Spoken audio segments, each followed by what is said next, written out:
kí ó gbọ́ alẹ́ nǹkan sí pé a kò bó ṣe ń lọ a kò rògbòdìyàn tó ń lọ nínú location 9 mo kí ọmọdé mo kí àgbàlagbà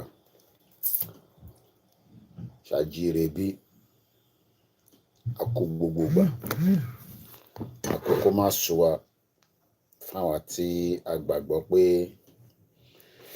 àsìkò tó kí Yorùbá dá dúró látara pé Nàìjíríà ò ṣiṣẹ́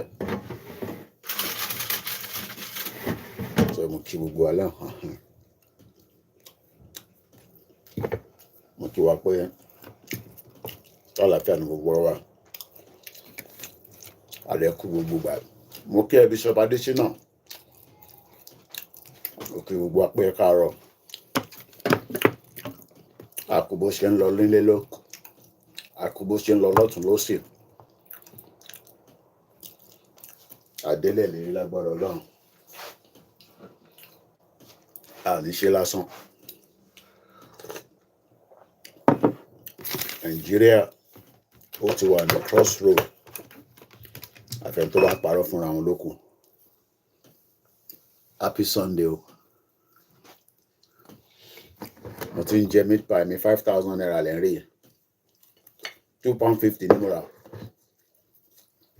mo ṣe gbé sínú kínní ni ó ti gbóná dáadáa mo ti heat ẹ̀ up mo ara ṣe tíì lé lórí kò jù bẹ́ẹ̀ náà lọ ìlú òyìnbó ló ń pè bíbà irú nǹkan táwa náà fẹ́ fẹ́yìntì wà ń dé nìyẹn pọ̀ àwọn olóṣèlú ní kí a máa gba ráìsì stampede wọn fún ní rice pàdé ọ̀rọ̀ ṣe tíì lé lórí kò jù bẹ́ẹ̀ lọ ọ̀rọ̀ ṣe tíì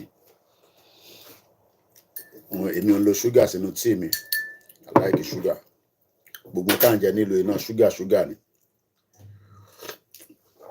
ṣé gbogbo ajíire bí báwo làdúgbò yín lọ́hùn gbogbo yín àwọn náà àlàáfíà láwà o àkópalẹ̀mọ́ Christmas àbáwá láyé tẹ́tí lọ ṣe FSSC ọ̀bẹ́ tí lọ ṣe má lò fóònù ilé ṣe ibi àbá fi gba kọ́ lórí ẹ̀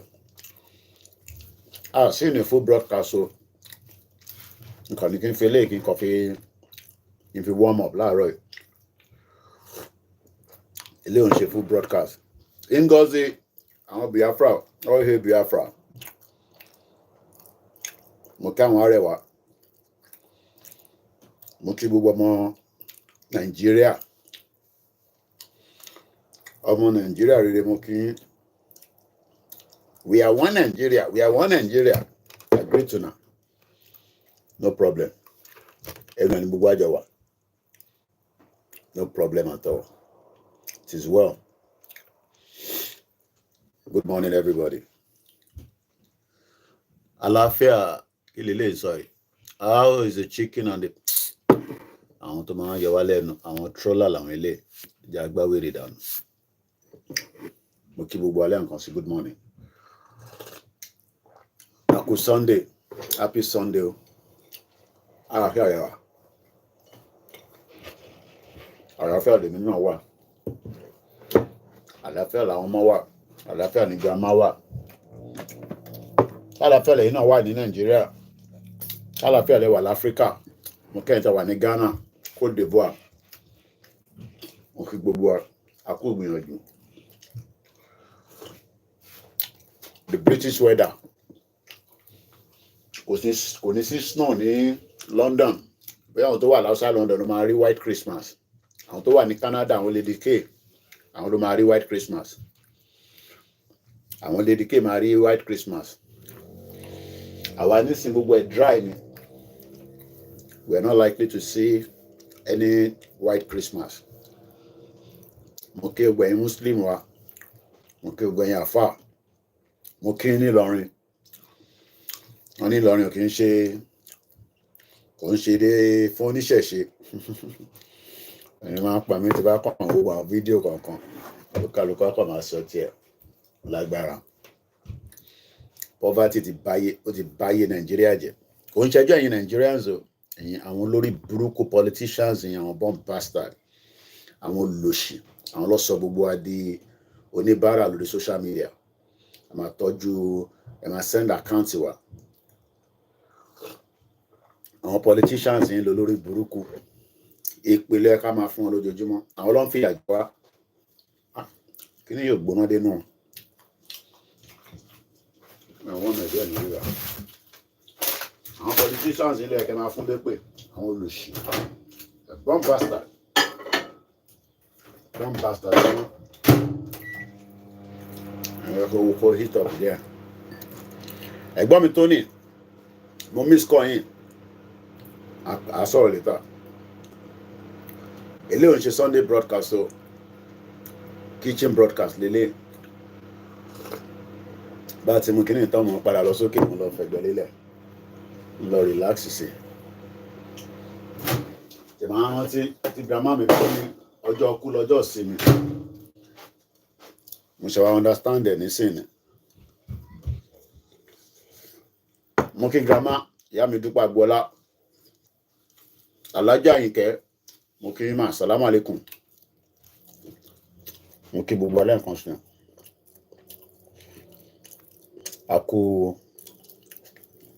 Àkú bọ́rọ̀ Nàìjíríà ṣe ń lọ. Báwo lẹ́yìn ṣe rọ́rọ̀ Nàìjíríà bó ṣe ń lọ sí? Ìyá mi Táíwò Kíkẹ́. Báwo ni ti bí yẹn ìyá mi Táíwò? Ẹ fún mi ní feedback mọ́ láti ìgbà tá ti sọ̀rọ̀.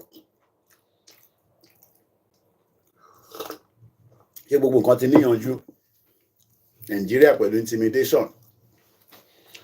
Ẹni tó bá máa gbé Nàìjíríà, o gbọ́dọ̀ ní connection.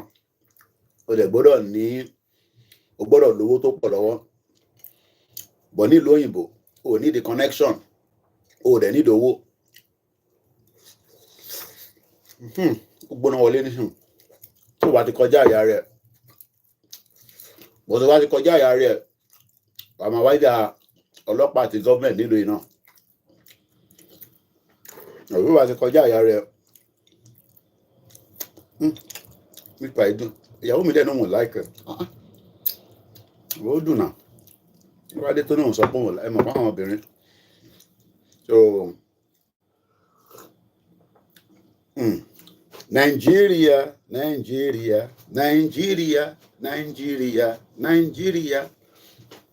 Everywhere ti wọ gòbè báyìí. Everywhere ti wọ red. Christmas kò sówó níta. Bọ̀wọ́ ń bẹ lọ́wọ́ àwọn olóṣèlú. Àwọn ló máa ṣe Christmas. Ní ìdúbàjẹ́.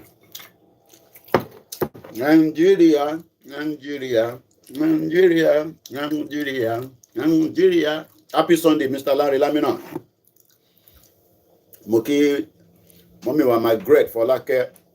Mo kẹ́yìn ti Canada. Àwọn yẹn sì ń sùn lọ́wọ́ báyìí. A kú palẹ̀mọ́ Christmas. A bá wa láyé. Merry Christmas in advance. Gbogbo ẹ̀lẹ́ àwọn ń ṣe. Ìbí bá wọn ṣe Christmas. A ti ṣe Christmas tree ó wà bẹ́ẹ̀ nísìn. A ti kó gift sábẹ́. Tó bá tún di iléyá. Àfáà Akeem. Ọlọ́run ní jẹ́ pààyàn. Ẹ bá ń pe Àfáà Akeem jáde. Mo fídíò Àfáà Akeem kan ní lánàá. Ẹ rántí Àfáà Akeem, Yoruba Nation. Ẹ̀gbọ́n mi dáadáa. Ẹ rántí ìgbà tí mo send nìkan sí wọn ní Ọ̀ṣun State. Ó ní Koikimedia don't do bẹ́ẹ̀bẹ́. Ẹ jẹ́ ká tún ṣe bẹ́ẹ̀bẹ́ ní 2025. Káwọn èèyàn gbúrò. Ẹ fún wa lówó, mo bẹ̀ yín. Ká tún ṣe bẹ́ẹ̀bẹ́ ní 2025. Ẹ rántí gbogbo táìmù yẹn. Ariwo ń lọ lọ́tún lọ́sì. La ṣe ń ju flyer síbí báyìí. À ń ju poster síbẹ̀ yẹn. À ń ju flag síbẹ̀ yẹn. Fìlà, aṣọ.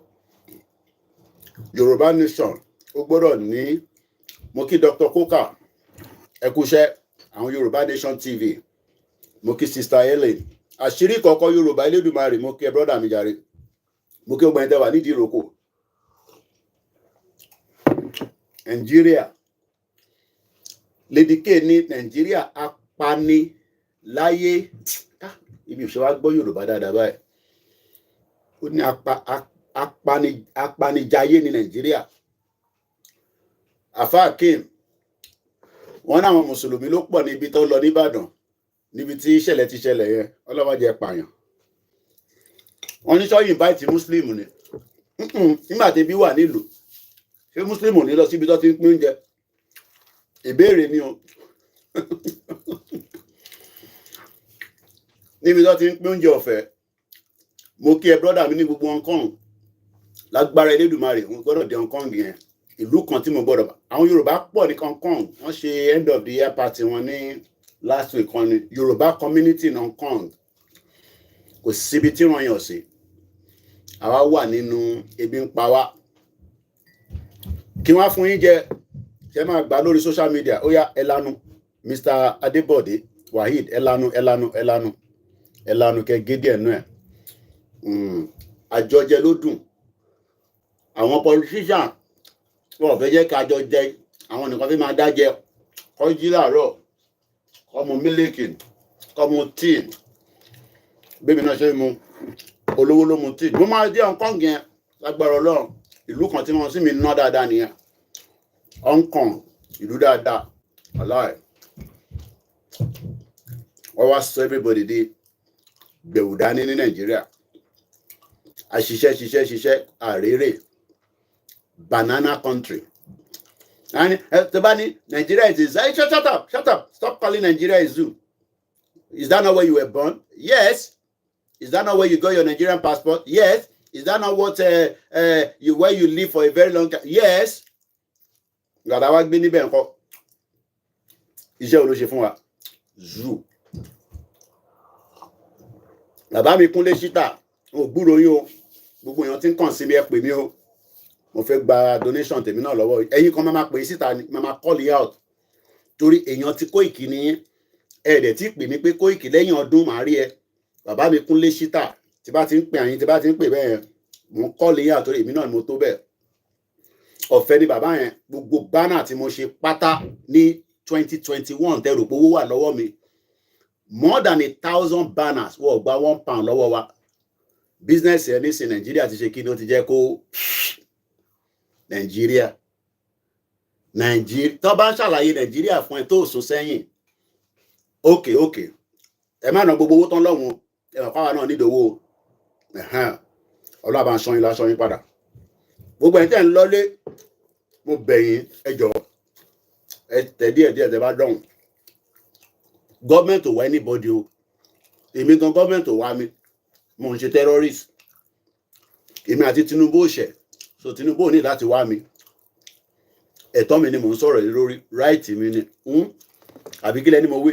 Gbogbo ẹ̀yin tẹ́ ń lọ́lé, in the next couple of days, all over the world, ẹ ṣe díẹ̀ tẹ́ bá ti délé. Ẹ ṣe díẹ̀. Àfáà Akeem ní àwọn mùsùlùmí ló lọ dagboru ní Ìbàdàn. Àfáà Akeem, èmi ò rò bẹ́ẹ̀ o, ebi ń pa everybody ní o wàláì. Mo kí gbogbo platform pátápátá. Mo kí ẹ̀yin ní Libya, mo kí ẹ̀yin tèmi ní Ghana. Mo kí gbogbo wa. Mr. John, good morning. Tabarẹ tó fẹ́ pè, ẹ jẹ́ ká sọ̀rọ̀ ẹ kọ̀ pé wọlé. Tẹ́ bá pè, I extend the program. Tẹ́ bá pè, máa paná, mo lọ sórí bẹ́ẹ̀dì mi. Nàìjíríà. Ìbá tí mo jẹ nísìn, ikùn mi ti kún. Ṣé tí bá wá jẹun tí mo yó nísìn, orí mi gbọ́dọ̀ pé àbí? But ẹni tó jẹun, tó mu gàrí lánàá, tó jí láàárọ̀ tó mọ̀ tó fi jẹ. Kí ni time nísìn náà? 11:39 ní London. Allen Kondi, Made China. Wallahi, Made China. Àmójẹ́rì, ẹ̀yin gbọ́dọ̀ ṣe needful. Allen Kondi gan máa sanwó fún mi, wallahi. Ẹ gbọ́ mi dáadáa. Àwọn tó di China mú nìyẹn. Mítà yìí dùn. Mo lè sọ léṣẹ́ tó ṣe ni. Wọ́n endorse Yorùbá Nation. Gbogbo businesses tó bá ti endorse Yorùbá Nation ní London àbí ní UK. Irú sister mi nísìn, Kentos Abẹ́bí, gbogbo ara ló fi ṣe, òun ni vice president Ìfẹ́lódùn. Gbogbo ara ló fi ṣe Yorùbá Nation. So mo lè promote business ẹ̀. Gbogbo ẹ̀yin tẹ́ wà ní Manchester ẹ bá rajà. Mo kí gbogbo ilé nǹkan sí. Tabarẹ tó fẹ́ pè lórí phone, ẹ pè wá ká jọ sọ̀rọ̀, ẹ pè kẹ́ dá sí program, màá lọ mú charger wá, I extend it, if not I end the program. Mo kí Allen Kondi, kò ní bàjẹ́ fún ẹ. Gbogbo ẹ̀yin tẹ́ bá ti ṣe Christmas tán, ẹ rántí Koikimedia náà. Gbogbo ẹ̀yin tẹ́ ń kàn sí wa náà pé Koiki and promise but jẹ́ aṣọdún tán, tó mọ̀ pé bùkátà pọ̀ Nàìjíríà. Aṣọ Yorùbá Nation ti máa ń wọ̀sùn ni, mo like ẹ̀. Tí bá ti wọ̀sùn báyìí, ó máa ń fún mi ní peace of mind. Ìyàwó mi dẹ̀ ti ní kí ẹ máa wọlé lórí program. Mo ní mo like ẹ̀ náà ni. Mo kí gbogbo alẹ́ nǹkan sí o. Àwọn alálẹ̀ á wà pẹ̀lú wa, Jésù á wà pẹ̀lú wa, Ànábì Muhammad sallallahu alaihi wasallam á dúró tì wá. Gbogbo ẹ̀yin tẹ́ ń ṣe kà fúnlẹ̀ Yorùbá, tí ẹ mọ òtítọ́, tí ẹ mọ in tó yẹ ká ṣe, tí ẹ dẹ̀ ṣe, àwọn alálẹ̀ dúró wá ṣe yín mọ́ṣẹ́, torí ìkànnì ẹ fi bí pa àwọn èèyàn wa nílé. A lot of our people are suffering. Mo kí àwọn Biafra dáadáa. Ọlọ́run bá ń dúró ti Simon Ekpa. I can't wait to see him back online. Simon Ekpa. Simon Ekpa, the finisher. Simon Ekpa, the finisher. Mo kí ẹ bẹ́ẹ̀. Àwa ni ìránṣẹ́ ìran ọmọ aládé. Brother mi dáadáa. Mo kí ìyá mi Rónkẹ́ Ọmọ́wùnmí. Mo kí gbogbo yín dáadáa. Ẹ ká fọkàn balẹ̀. Ó ń ṣọmọ lókù bẹ́ẹ̀ ni. Ó ń ṣọmọ lókù bẹ́ẹ̀ ni. Allen Kondi, people are crying every day in Yoruba land. Kò jẹ́ kó díbẹ̀ rárá. Ọlọ́run. Ìyà ń já wọn yàn. Tinubu náà fẹ́ òun máa fix Nàìjíríà. Ó wà lẹ́kọ̀ọ́ báyìí nísìn. Jagaban of Bodilon. Òun àti Rẹ̀mú Tinubu. Wọ́n wà Lagos báyìí nísìn. Ó lágbára. Ẹ̀yin ọmọ Yorùbá APC, báwo ni? Báwo làdúgbò yín lọ́hùn?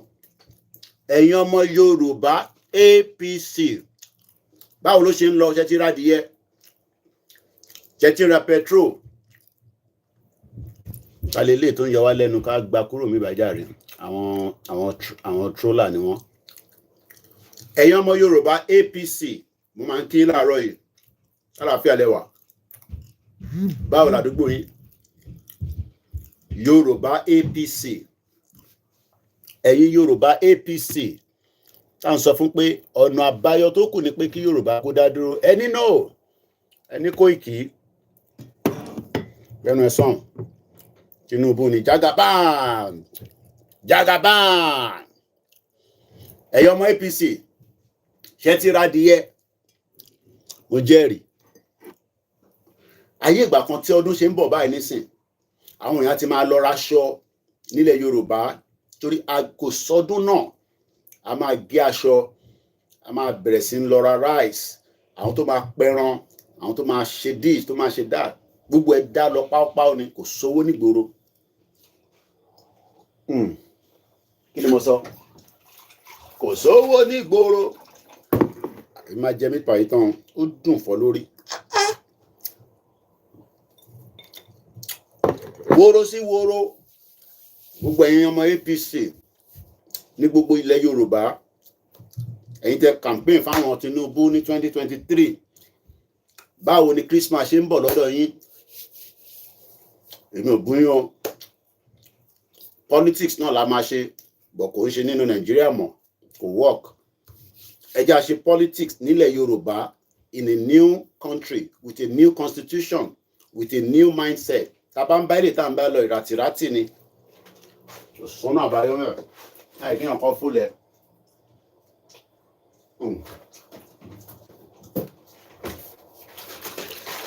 Gbogbo táwọn mú ta fi ń fresh lélẹ́yìí.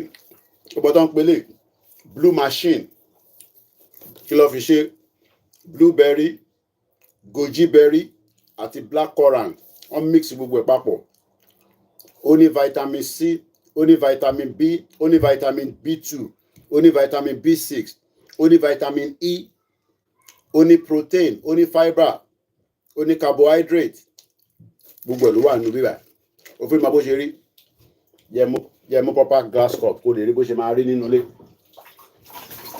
hygiene àwa máa wà very conscious of hygiene. Mo dọ́dọ̀ mọ̀ sí mi lánàá bí ṣe jókòó báyìí wọ́n ní lọ́fọwọ́ ẹ̀ neurovirus wà nígboro nísìn lọ́fọwọ́ ẹ̀ wọ́n ní lọ́fọwọ́ ẹ̀ every little thing a máa ń fọwọ́ wa ni torí hygiene wà very important. Health is wealth. Ìyẹn la fi ń make sure pé ẹ̀yin tẹ́ wà ń lé náà wà wá àdúgbò mi báyìí eruku bùlà. Our man, we are the largest bitumen in the world. We are the Amazon Ibuda Padapa. We are the largest bitumen. The time gbogbo títí ilẹ̀ Yorùbá pátá. Àkọ́ máa sọ̀rọ̀. Mo kí àwa Adérónkẹ́, mo kí ogbẹ̀yìn mọ́mì mi. Mo kí ogbẹ̀yìn sisters mi. Tẹ̀m̀bẹ̀ ní Iraq, kọ́ lọ́ máa ṣọ́yìn padà sílé. Ní some years back, tó bá ṣí cap báyìí, ó máa ṣetán ni. Ìyẹn la ṣe ń sọ fẹ́yìn tẹ́ wà lé pé a lè jókòó sínú country tó ní foresight.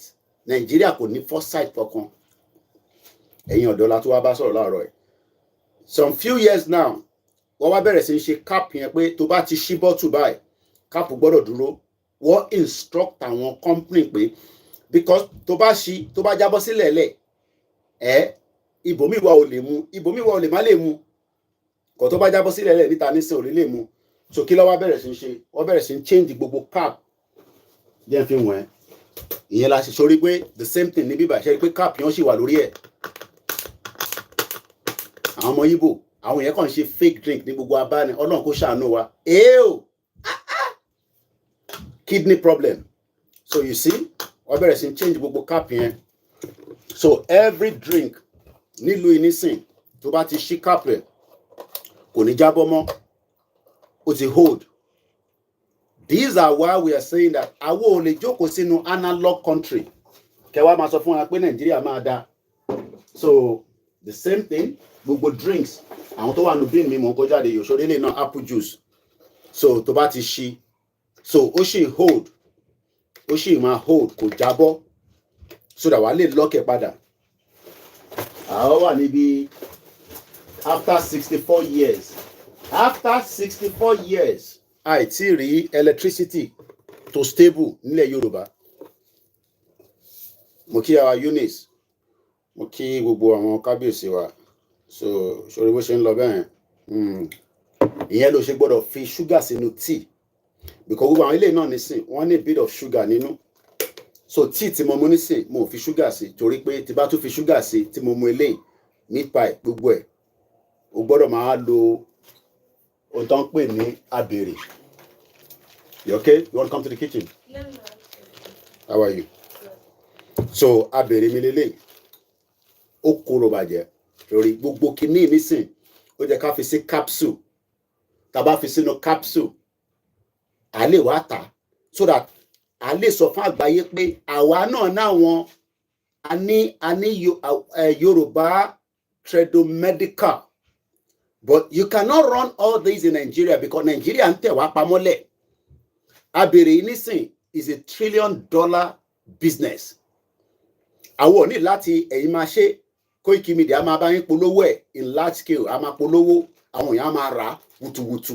Èyí tẹ́ ṣe lọ sí India lọ ṣe kí ló ń pè oríṣiríṣi operation. A ní Yorùbá doctors, physician, optician, wọ́n wà káàkiri gbogbo àgbáyé, brilliant people. Àwa dídíra Nàìjíríà ló ń fà wá sẹ́yìn kò jẹ́ ká lọ síwájú. So irú abèrè yìí nísìn, mo lè mú nísìn because mo fẹ́ mú nǹkan tó dùn. But tí bá máa fẹ́ sùn lálẹ́, màá mú. So tí ilẹ̀ bá máa fi mọ́ báyìí, màá kọ́ lọ toilet ni. Gbogbo àlọ́wọ́rọ́wọ́. A lè máa yọ ìdọ̀tí wà nínú ara ní continuously ni. So ìwọ ló máa maintain the body yẹn. Ẹ lè maintain Nigeria, body Nigeria ó ti collapse, engine tó wà gbé gan ó ti collapse, everything ti collapse nínú Nigeria. Kò sí bá ẹni tó lè sọ fún wa pé bí Tinubu ṣe ń bá lọ yẹn ó lè gbé body Nigeria kó tẹ̀ bá wa túnṣe lásán ká má tí wá sọ engine nínú ẹ̀. Ẹ sọ bí tí Tinubu ti fẹ́ bẹ̀rẹ̀. Ẹ bá mi sọ bí tí Bola Ahmed Ọmọlódùọdẹ Jagaban, the president of the níbo ló ti fẹ́ bẹ̀rẹ̀. Ibo ló fẹ́ panabit lára Nàìjíríà tó máa dúró dáadáa ká tó wá máa fix engine ẹ̀. How many years ló kù fún? ìlú òfò, ìlú tó ti destroy kó tó bí gbogbo wa yìí. Àwọn olòṣì globalist, àwọn olórí burúkú, àwọn bomb bastard tó ní kú síbi tí ràn wọ́n wà. Wọ́n sọ gbogbo wa di, wọ́n máa sọ fáwọn pé abèrè yóò dá. Now wo sórí òun lélẹ̀ vitamin C multivitamin, eléyìí cod liver, eléyìí fún talẹ́, gbogbo eléyìí nísìn tá a bá wò lọ wò bọ̀, ìkànnà àwọn egbòogi ilẹ̀ Yorùbá wọ́n ti fi sínú ẹ̀, àwọn olòṣì, àwọn pharmaceutical company olórí burúkú bomb bastard tó fi jẹ́ kí Yorùbá kó dìde, tó wọ́n mọ̀ pé tá a bá dìde a máa challenge wọn. Kí ló dé tí a lè gbé abèrè as the major product lágbàáyé láti máa bá wa rectify gbogbo problem tó ń ṣe wá nínú àgọ́ ara wa? Àwọn olòṣì ìyẹn ni wọ́n wá ń sọ pé Nàìjíríà kò ní da fún Nàìjíríà ò fòṣìwò, bomb bastard all over the place. Ta ló mọ̀ tán pé kíní wọ́n converted orí ètò ilẹ̀ ti máa gbọ́n, orí ètò tí Koiki máa ṣẹ̀mí ẹ̀, máa yọ ẹ̀mí ẹ̀ kúrò lára Nàìjíríà. Wàá máa wo Nàìjíríà bá ìwọ́gbọ́n máa ṣépè fún Nàìjíríà ní Nàìjíríà ò fòwò. Ọlọ́run ló dá Nàìjíríà ni, kò ní da fún gbogbo àwọn tó ní tọ́lọ́run ló dá Nàìjíríà. Kí pásítọ̀ kan jáde kó wá sọ fún mi pé Ọlọ́run ló dá Nàìjíríà, kí má bá ń fà kan lórí social media yìí. Mo ní àwọn ará ní social media bomb bastard. Kò ní bàjẹ́ fún ẹ̀gbọ́n mi Fab, mo ì tí ì rọwọ́ yín o, mo mọ̀ pé ilé ẹ̀kún dáadáa, ẹ̀dẹ̀ ṣèyàn bẹ́ẹ̀. Ẹ̀yin méjì mo ti pè láàárọ̀ yìí, àwọn kan máa pè yín ní $100 yín, ẹ gbọ́dọ̀ mú kọ́lẹ̀, ẹ máa gbà lọ́wọ́ yín. Idiot all over the place. À ń sọ̀rọ̀ pé àwa backward. Ṣé ó jẹ́ ká bèrè máa wà báyìí àbí kó yẹ kó ti wà nínú capsule so that wà kọ́ rọra lo quantity tó máa fi sára, tó máa yọ gbogbo ìdọ̀tí, tó máa lọ toilet, tó máa yàgbẹ́, tí ìgbẹ́ yẹn gan wà mọ̀ pé in tó jáde lára mi lélẹ̀. Ìdọ̀tí ń bẹ lára gbogbo wa lójoojúmọ́. Àwọn olòṣì, àwọn pharmaceutical company wọ́n fẹ́ jẹ́ kí Yorùbá kó dá dúró. Wọ́n mọ̀ pé tá a bá dá dúró a máa challenge wọn. Ìwọ ọ̀dẹ̀ ọmọ Yorùbá náà máa ń sọ pé we are one Nigeria, olòṣì. Má jẹ́ kí n bú ẹ láàárọ̀ yìí o. Ta ló mọ̀ tán pé kíní kò ní bàjẹ́ fún Ṣọlá kò gbọ́dọ̀ kú. Ẹ máa wọ pé kí ló tí mo ṣe ń kí dáadáa. Àwọn kan wà wọ́n mọ iye ọmọ, wọ́n mọ iye àbúrò. Koiki a gbọ́dọ̀ máa tọ́jú ẹ. Mo kí gbogbo ẹ̀yin. Ta ló mọ̀ tán pé kíní hibiscus tea. Ṣé mọ̀ pé kíní ló ń pè ní sóbò? Kò ní da fáwọn àwọn tó fẹ́ kó wa sínú gò. Ẹ ní ṣoríire bomb bastard. Màá wà lórí ètò yìí, máa làágùn, máa ṣe wàhálà. Èmi dẹ̀ ń gbádùn. Mo dẹ̀ ń sọ fún wọn pé ìwọ tó ò gbádùn yẹn jẹ́ àjọ fọṣọ́ ṣe Yorùbá nation. Mo ò ní kó jáde kó lọ pààyàn, mo ò ní kó gbé kóńgó jáde. Ìwọ ṣáà wà stand by. Tá bá ti sọ pé go ìzọbúzọbú àjáde nìyẹn. Shut up, come back, mò ń bọ̀ lé olòṣì. Ṣé ibi tí mo ti jẹ meat pie, tí mo mú abèrè, tí mo mú kinní, tí mo ń gbádùn, tí mo mú super machine, màá bọ̀ Nàìjíríà tí tóru mú gbùlùgbùlùgbùlù. Iná rè ẹ̀rí tan fáànì sínú ilé. Ẹlòmíì ní fáànì nínú ilé kò rí tàn torí kò sí ná. Ẹ̀gbọ́n mi Fab ní I bought 250 mega empty capsule on ìyẹn mo ní láti rà. Àwọn ọmọ Oòduà lẹ́ẹ̀kọ̀ọ̀kan yẹ kí wọ́n máa fún tí bá pè wọ́n ní sí pé àbẹ̀ náà abẹ́rẹ́, tí bá pè wọ́n ní sí pé àbẹ̀ náà abẹ́rẹ́. Àwọn Yorùbá gàbàgàbà ọlọ́kọ̀ ẹ̀rọ àwọn girls kan, àwọn fine girls àtẹ̀mọ̀lú táwọn ọmọ yẹn wà. Fídíò yẹn ti lọ bí 85,000. Mo mọ̀ pé tó rọ́jọ́ obìnrin lẹ̀ ṣe lọ́ ń wò wọ́n. Ẹ̀yin ọkùnrin àwọn ọmọ yẹn fine gan. Ẹ̀gbọ́n Yorùbá wọn dàbí gàbàgàbà báyìí. Wàá dúpẹ́ pọ́tẹ̀ náà fi kọ́ Yorùbá ní 2025. Ẹjẹ́ a máa gbìyànjú ká àwọn ọmọ wa gbọ́ àti sọ ní problem. Torí àwa náà kì í sọ sí wọn ní English ti pọ̀ jù. English. So ṣé mo tán pè ní organic hibiscus tea, ingredient 100% organic. Zobo lélẹ̀ tẹ́ rí o, Zobo. Màá ṣí fún ẹ kó rí ní kódà máa plug omi nísìn. Mo ò waste ẹ̀, má worry. Màá mú náà. Màá plug ẹ̀ nísìn wá rí. Zobo ni mo ń fi ṣúgà mú ilé. Zobo lọ sọ di ìyá má ti jẹran wa o. Àwa tó yẹ ká máa mo wo bọ̀bọ̀ kan lórí Instagram. Ó ń show Dubai. Ó wá ń ṣe oríṣiríṣi mọ́tò àwọn Arab yẹn. Àwa la lọ ń ṣiṣẹ́ fún wọn. Ká lọ fọ̀dí, ká nulẹ̀, ká nulé wọn. àwọn drive big cars. Ilẹ̀ Yorùbá yẹ kí gbogbo wa máa drive brand new Aston Martin. Ọ̀dẹ̀ wa bíbí ṣé who is gonna be your leader tábàgbà Yorùbá nation? Ọ̀dẹ̀ òmùgọ̀ olòṣì. Ìyẹn náà nìyà ṣe ń jẹ́ nínú ìṣòwò àyẹn bomb bastard olòṣì olórí burúkú. Àwa tó yẹ ká máa gbádùn ká máa drive Aston Martin kó máa juwọ́ sí mi kí màá ní ọmọ what's going on níbo là ń lọ lálẹ́ ṣé o máa gbéyàwó ẹ̀ dání àbí ká gbé àwọn ọmọ gé dání ilé ayé láti bá bàbá tí wàá fẹ́ wọn dáadáa ní orówó fẹ́ yàwó olóṣè ìyàwó kan ló gbé sílé òrí tọ́jú bàbá tèmi fẹ́ dáadáa ọmọ sùn lọ rẹpẹtẹ ó tọ́jú gbogbo wọn ni ó ń ṣe shopping fáwọn ọmọ ẹ̀ láti London ìyàwó kan ló gbé sílé òrí tọ́jú torí tó bá rí ìyàwó tọ́jú ni ìgbà tó ń pín rẹsì tó ń pín 5,000 ìwọ tó ti fún ìyàwó ẹ ní 100,000 pọ̀ bí ìyàwó ẹ̀dá kó jáde lólé kó náà lọ wá 5,000 wàá àwà violence ọbìnrin o tó bá jẹ́ pé o gbé 100,000 fún ìyàwó ẹ níjọ́ tán ni wọ́n ń ṣe any palliative o wá sọ fún ìyàwó ẹ pé 100,000 ni mo ti tọ́jú ẹ̀ sábẹ́ bẹ́ẹ̀ gbà tí bá rí ẹ tó bá lọ gba palliative tí bá wọlé dé kó ẹrù ẹ kó máa lọ nìyẹn ìyàwó ẹ gùn ní jáde ó dàbí ìyàwó tèmi nísìn ó wá bí mi nísìn pé baálé mi a máa top up iná mo wá nó dà £100 nìyẹn lọ top ẹ̀ up wọ́n wá ní wọ́n tún wá ń pín nǹkan kan níta lẹ́nu ọ̀nà wa ìyàwó mi wá jáde ó wá náà òun fẹ́ lọ gbowó iná ta ti ṣe gbogbo ohun tó yẹ ká ṣe ìyà yẹn ni wọ́n mọ̀ọ́mọ̀ fi jẹ wá so that wọn ò ní jẹ́ kí medulla oblongata wa kó lè open kí horizon wa kó lè high àwọn òyìnbó wọ́n ṣe hibiscus tea kí ló ń pè láì hibiscus tea níbo làwọn ti rí yẹn zobo lẹ́rìí zobo ewé zobo kò lọ sọ de hibiscus tea you okay what do you want I'm hungry. ṣé bó ti mu cereal láàárọ̀ yìí what do you want to eat again Let's have toast. you want toast ṣe gbọ́ ṣé kí n sọ fún nísìnyí pé kò sóúnjẹ nílé come here you want abere No.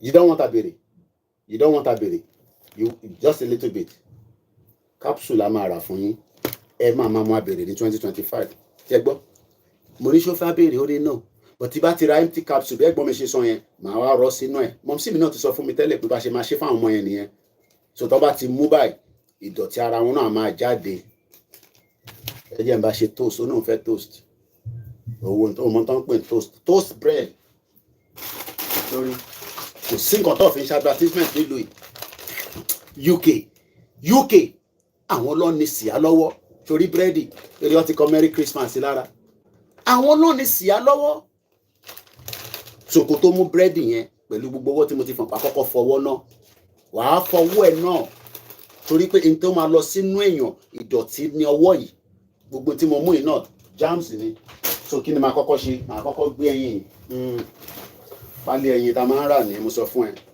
wàá gbé kúrò torí ibi tá a ti máa ṣe toast yẹn wàá wá mú ọwọ́ ẹ ọwọ́ tí ọwọ́ ìkànnà yín ẹlòmíì wàá rí ìkànnà yẹn á gùn ṣàn láìṣọbìnrin a ní Nàìjíríà ò ṣiṣẹ́ bẹ́ẹ̀ ni pákéjì lọ fi ṣe gbogbo eléyìí táwa náà bá mú àbèrè tá a ṣe pákéjì rẹ̀ dáadáa yẹn ń ṣoúnjẹ fọ́mọ lọ́mọ jẹ́ àbá yín wá fídíò kan ká máa kọ́ play lọ́nà ààrẹ ni tó fẹ́ pè ẹ kàn fẹ́ máa gbọ́ program ẹ̀ ń fẹ́ pè wọlé mo dẹ̀ máa ń rí gbogbo yín tẹ́ máa lọ ń pè lọ́dọ̀ àwọn mídíà wa tó kù bó tó bá ti dọ̀dọ̀ Koiki báyìí ẹ máa ń pọ̀ fẹ́ kí mi máa sọ̀rọ̀ lọ ẹ̀ ń fẹ́ pè wọlé kí ló dé no problem ẹ jẹ́ ká wá fídíò kan ká máa gbọ́ ìwọ la máa play fún yín báyìí o ẹ já play lé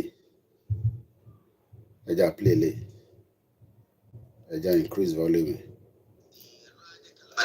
ẹ máa gbọ́ ẹ lè lọ́mọ bọ̀. With quote and unquote their own Islamic teachings and also their own Islamic ideology. And the unfortunate thing is that they don't have a very good understanding of the religion. Neither do they have an understanding of what exactly they want to do. And the fact of the matter is, the locals will tell you, they preach religion, they preach their own ideology and their own teachings, but they seem not to even understand what they are actually into. And what do we see? We see people from different nationalities. They are not mostly not Nigerians. They are from Niger, from Burkina Faso, from Benin, from Mali, and other parts of the Sahel. But the most interesting thing about it is that, again, they don't even understand the language of each other. That is very clear.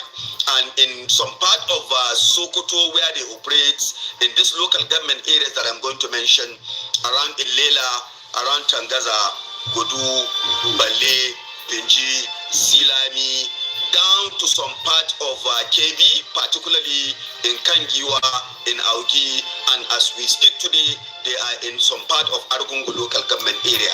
I think this is a threat, and a very fundamental threat, not only to Nigerian security, but to international security, and also it is an international threat. In my own opinion, the fight against these people requires a robust and elaborate operation. We don't actually need to engage in customized security operation in these places because they have entrenched the communities, they have gotten the acceptance on the part of the communities. And what do we see? Traditional authorities, even yesterday I was relating with some of them, they said they have no option. You've seen people with military grade weapons. You wake up in the morning, you see them at night, you have no option other than to follow them. And that is what is actually going on in these rural areas. If you take, for instance, our local government, you find quite a number of the district. Kwaido taken over by these people, Shafazane taken over. Most of these areas are actually under the control of this terrorist group. And they are, just like I said earlier, non-Nigerians. But the possibility of our local people supporting and joining them and accepting their ideology is actually on the increase because they collect taxes, not only collect these taxes, when they impose the taxes, they collect these taxes in cash, and they will also direct you. We are in so location at so point. We want so amount to be submitted or to be given to us. And at the end of the day, you will be the one to take the money. To the extent that in Arugungu, in Augi, in some part of Kangiwa, and even part of Sokoto states, around Tangaza, around Gudu, and Silami, they have established a network in which this network serve as their agents. They impose levies on you, 10 heads of your cattle, they will say you pay 200 or 300,000. If you want to pay, we are in Jima Jimi, we are in Giragiri, we are in Raka, they will mention locations. And you see people submitting, collecting this money, paying to them directly. They even know where to see them. They have their agents, the motorcyclists, that actually take individuals to some of these places. So in my own opinion, it is a very serious threat beyond our imagination. And we really need a robust international collaboration. It's not just about the issue of Nigeria anymore. Rather, it is the issue of getting the support of international communities to deal with this particular threat. It is imminent, it is increasing, it is expanding, and rural communities are crying day in, day out about the activities of this group. I mean, Nigeria is a country, terrorists overrun in gbogbo ẹ̀. Bàbá Tinubu lè gbìyànjú ni, kò sí nǹkan tó lè ṣe. Ẹ jẹ́ ká lọ sọ́dọ̀ bàbá mi ká gbọ́n tí olóyè Ìgbòho sọ níbí ìbọ̀. Mo kí gbogbo wa lẹ́ẹ̀kan sí. Ní Nàìjíríà kì í ṣe country, work, ìṣe fọmọdé, ìṣe fàgbàlagbà. Failed country, will fail every one of us. To see amount of intelligence that can fix Nigeria. Ìlú táwọn ọmọdé tẹ̀bí ọmọdé lè ní tó wà nílé nísìn tá à ń ṣoúnjẹ fún. Ìlú tọmọdé tí ìkan ti wá bá mi nísìn tóun náà máa jẹ nísìn mo máa bẹ̀rẹ̀ sí sáré producer nísìn ní kíákíá. Ìlú tó ń febi pààyàn, tó ń febi pa everybody. Ìyẹn lẹ́yìn wá ní káwa máa pray kí Nàìjíríà kọ́ Ọlọ́run jẹ́ kí Nàìjíríà ṣiṣẹ́. Ọlọ́run wá stupid ni. Ọlọ́run stupid now. Ṣé fípọ̀ Ọlọ́run mọ tó ń ṣe ni. Ẹ jẹ́ ká gbọ́n tí bá mi sọ ká lè sáré parí oúnjẹ àwọn ọmọ yìí. Gbowó ṣá kí ló sọ níbí? Ẹ jẹ́ àtẹ̀kọ́ gbọ́n tí Fẹlá sọ níbí báyìí. These young people, they did deceive you. Why don't they do like these people like this now? One day you must ask them, oh. One day we must ask them. We go ask them. No, ask. When the time is ready, we go ask. And we already asking. Everybody say yeah. We're asking. Gbogbo táwọn ọmọ yìí máa jẹ ní turkey bacon turkey ni àfi sínú oven nísìn asáré àṣẹ tó máa ṣe àpọ̀ nípa yẹn ló rẹ̀ ní kò dùn ó wà òkè fi sílẹ̀ fílẹ̀ máa sọ kìí ọ̀tún ó wà òkè bí a torí pé òun mẹ́rin lánàá ó wà òkè sọlọ́ mo ṣeré ó wà òkè gan ọmọdé wà nulẹ̀ kó ní bí pa òun àwọn náà ń pín rẹsì wọ́n ń pín gàrí ọmọ 35 ẹ̀mí wa bọ́ lára wọn kò dẹ̀ tí ìsẹ́nì kankan tó jáde pé kátẹ̀ ṣèwọ́de pé gọ́fmẹ̀ntì yìí o gọ́fmẹ̀ntì olórí èmi ò mọ orí títa bá ń ṣépè fáwọn gọ́fmẹ̀ntì ẹ máa ń sọ pé ká má ṣépè even prophet Nasiru Lai gan sọ pé ẹ ṣépè fáwọn ìjọba lórí burúkú yìí àwọn bomb bastard àwọn idiot all over the place àwọn idiot all over the place mo ń bọ̀ o ẹja yanjú àwọn ọmọ yín tán náà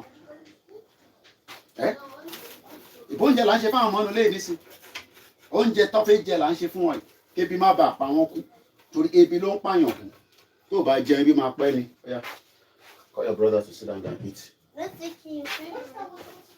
ebi ló ń pààyàn káwá ṣe the next one ebi o everybody ebi ni so ẹjẹ sáré gbọ́ ilé kó tó di pa máa padà sórí program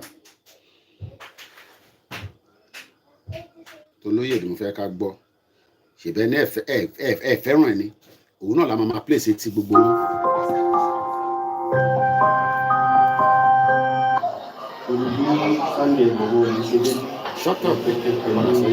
wọ́n ní mi sí ìjọba mò ń lọ ń dá sí nǹkan tí ó kàn mí ṣùgbọ́n tó kàn mí mo dá sí wípé ọmọ Yorùbá ni mí bí ìjọba bá wà tí ò sí ẹ̀tọ́ tó yẹ kó ṣe fún aráàlú tí wọ́n dìbò fún tó jẹ̀jọba lé lórí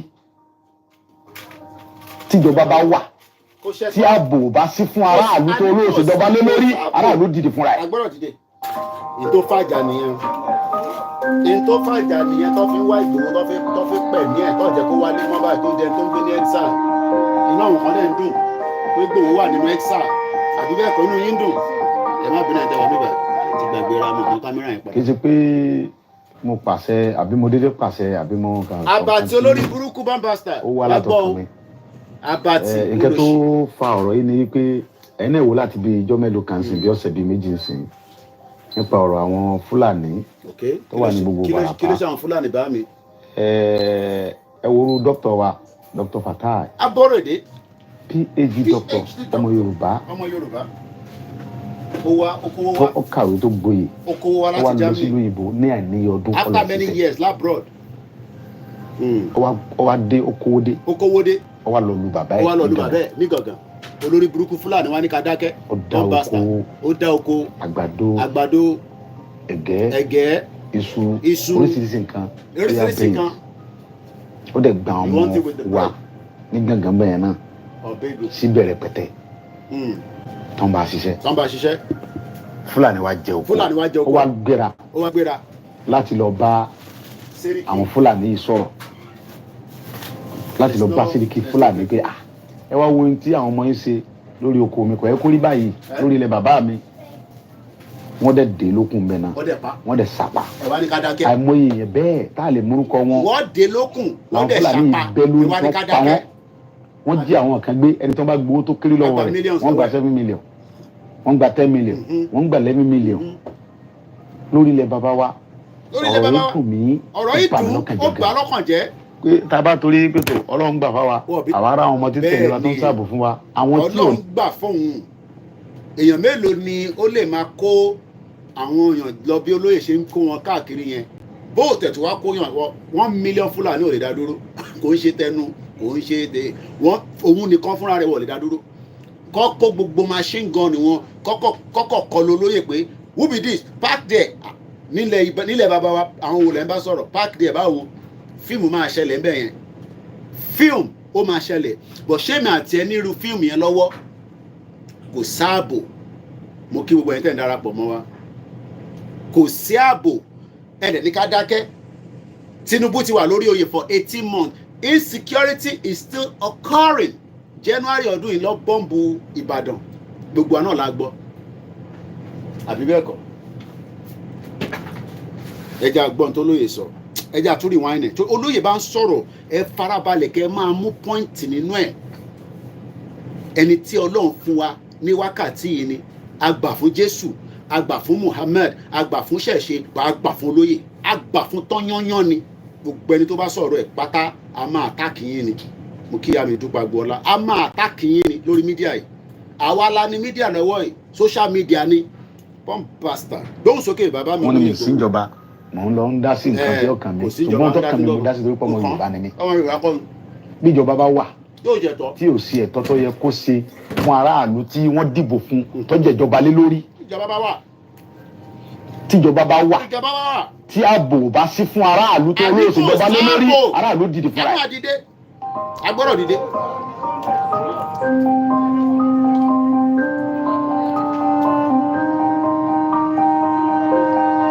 tóyá olóyè gbóhùn sókè mú gbọ́.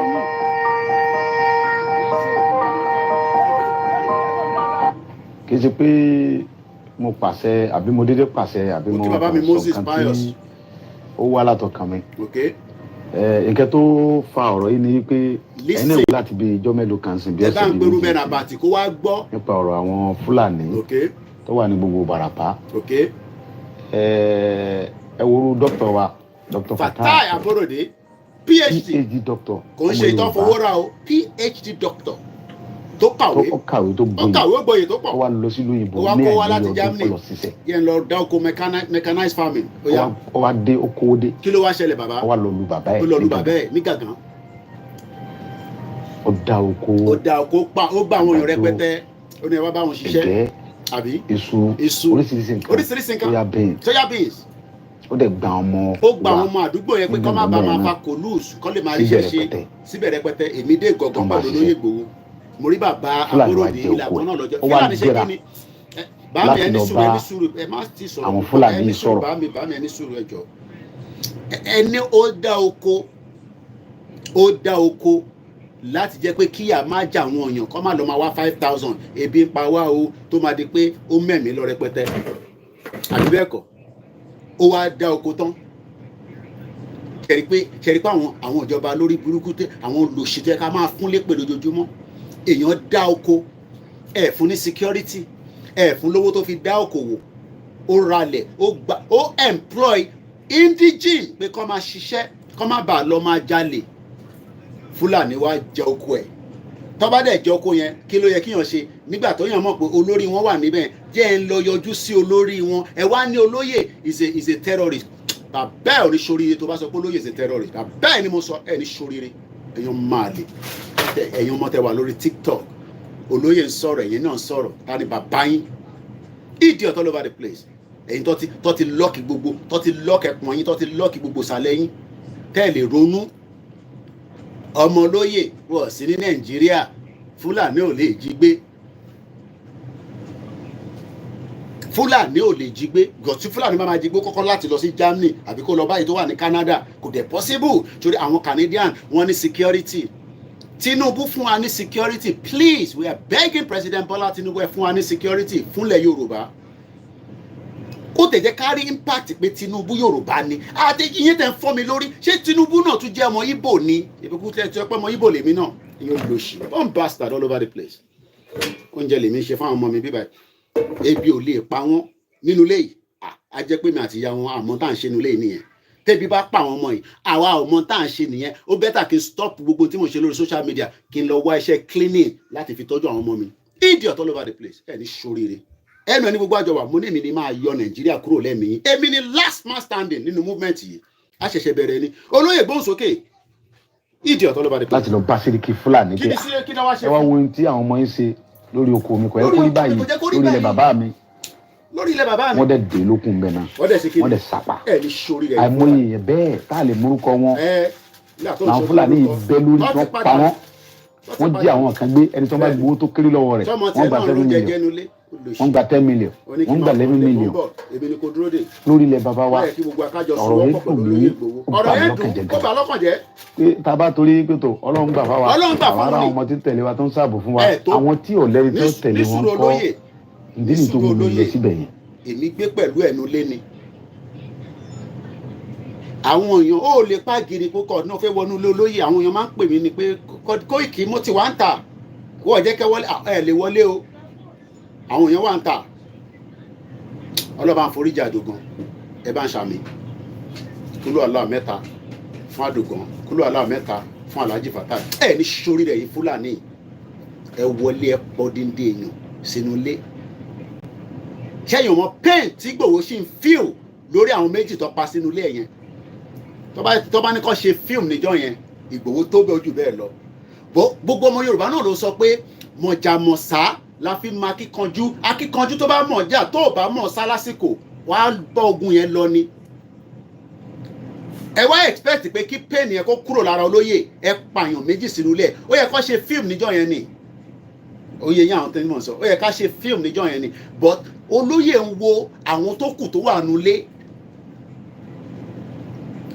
bí sójà mẹ́ta bá wọlé wá bẹ́ẹ̀ wàá mọ̀ pọ́kùnrin nìyẹn. What are you gonna eat with it? Do you want me to toast the bread? What are you gonna eat with it? You're gonna eat it alone? No bread. It's the birch bread. Gbogbo ẹ̀ náà lẹ ti jẹ tán. Ìyá yín ṣẹlẹ̀ láti lọ sí store léde ni. Oh, brooch bread wà. You want brooch bread? You're gonna eat it with brooch bread. You're gonna eat it. It's almost ready. Ẹ ti gbọ́ mi.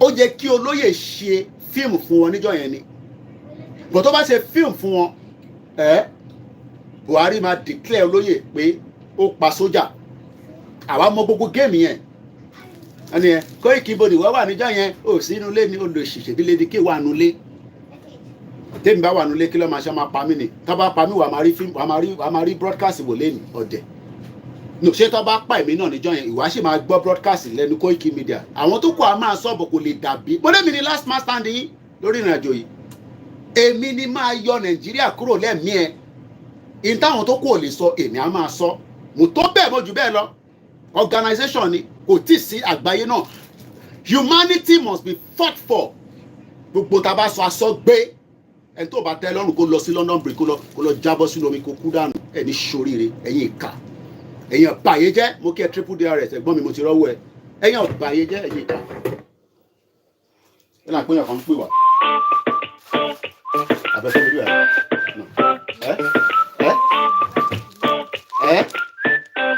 ẹ jẹ́ àgbẹ̀ tó fẹ́ pè wọlé ẹ̀yin ìka ìbàyé jẹ́ ẹ̀yin wicked people ẹ̀yin mọ pain tó lóye feel after tó pààyàn sínú ilé ẹ̀ I was one out of the many millions of people tó láǹfààní àti rí olóyè after tí wọ́n wọnú ilé lọ fi pa èmi mo rí olóyè ní the same day yẹn I don't have to go into all the details ẹni ṣoríire àwítọ́ wọn ni Koiki ibo nìwọ́ wà nígbà tó wá mú lóyè ṣé kọ́ pàwá méjèèjì sínú ilé tó bá pàwá méjèèjì sínú ilé ẹ̀yin á sì máa gbọ́ Yorùbá nation ẹ̀yin ọ̀dẹ̀ ẹ bá ń gbóhùn sókè ẹ̀gbọ́n mi tí mi kò ní bàjẹ́ fún láéláé.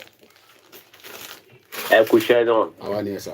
ẹ kú ètò nìyẹn. Ọlọ́run àtúbọ̀ máa fún yín ní okun ọgbọ́n ìmọ̀ àtòyè. ṣe rí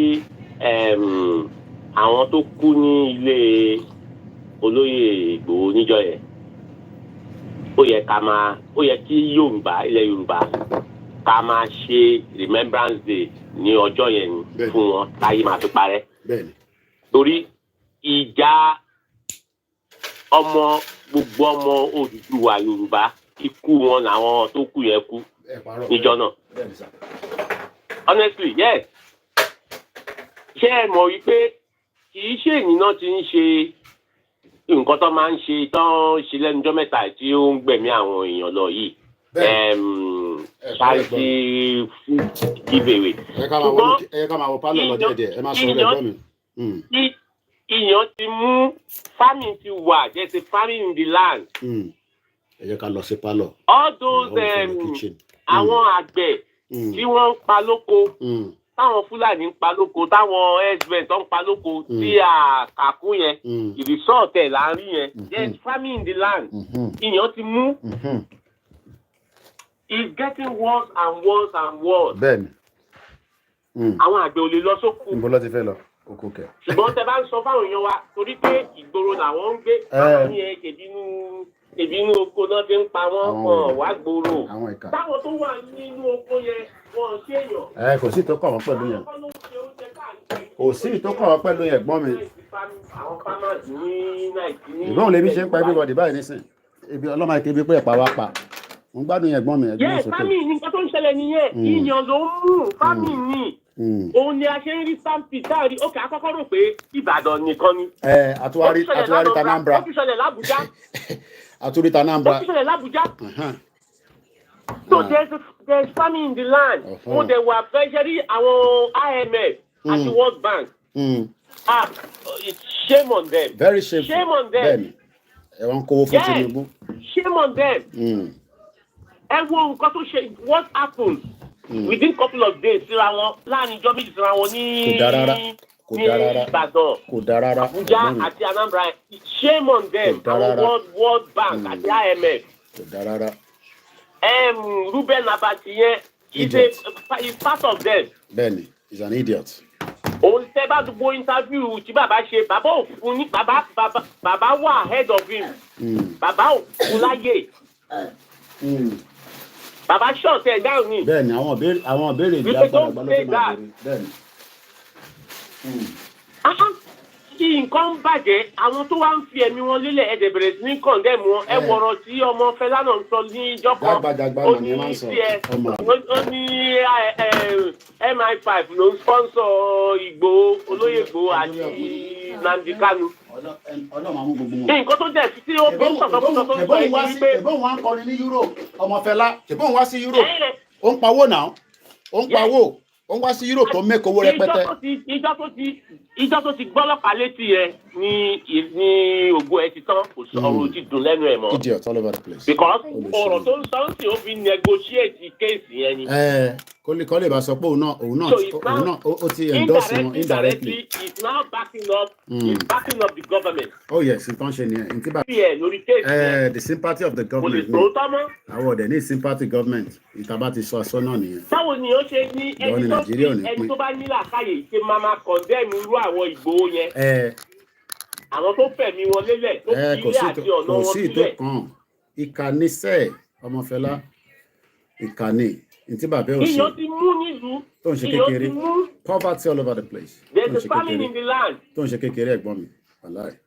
Tó ń ṣe kékeré. Ẹ wo ẹ kú iṣẹ́ o. Ọlọ́run máa tú ẹ má jẹ́ kó tí ẹ̀ mọ́ kò lè sún yín náà. Kò lè sún yín kò ní rẹ̀yìn ẹ̀dẹ̀ ní ṣáìsàn. Aṣẹ́dùmarè ìtọ́jú ni. Thank you so much. Ẹ kú iṣẹ́ náà ẹ jẹ́ kí kọ́lọ́ mi run down. Okay. The number to call àti ìwà ní full program báyìí mo ti jókòó nísìn. Can you switch on the light for me please? Àti wà ní full program a kò máa switch Facebook yẹn kó wá sórí laptop instead of orí phone. Nọ́mbà tẹ́ máa pè sí òun náà ni +44 74 04 40 5917. Ẹ má bínú ẹ̀ta mẹ́ma àti gbàgbé sí bíbá tán. Ẹ̀yin tẹ́wàá bíbá máa switch yín nísìn because mo ní láti tan laptop bọ̀ká tó tan laptop ká ṣe máa gbọ́ ní bíbá. If you want to contribute to the program, this is the time to call. Ká review gbogbo tó ti ń ṣẹlẹ̀. Mo kí ẹ̀gbọ́n mi triple DRS. People should stop going for free food or anything from people. They should realize that they are being used as ritual. Ó ti tó a very long time tí mo ti gbọ́ bàbá confirm. Mo kàn rí fídíò wọn tó pop up just kí n tó bẹ̀rẹ̀ program. I haven't seen him or heard from him for a very long time. Olúkálùkù dẹ̀ ẹ̀jẹ̀ tán mixella quickly.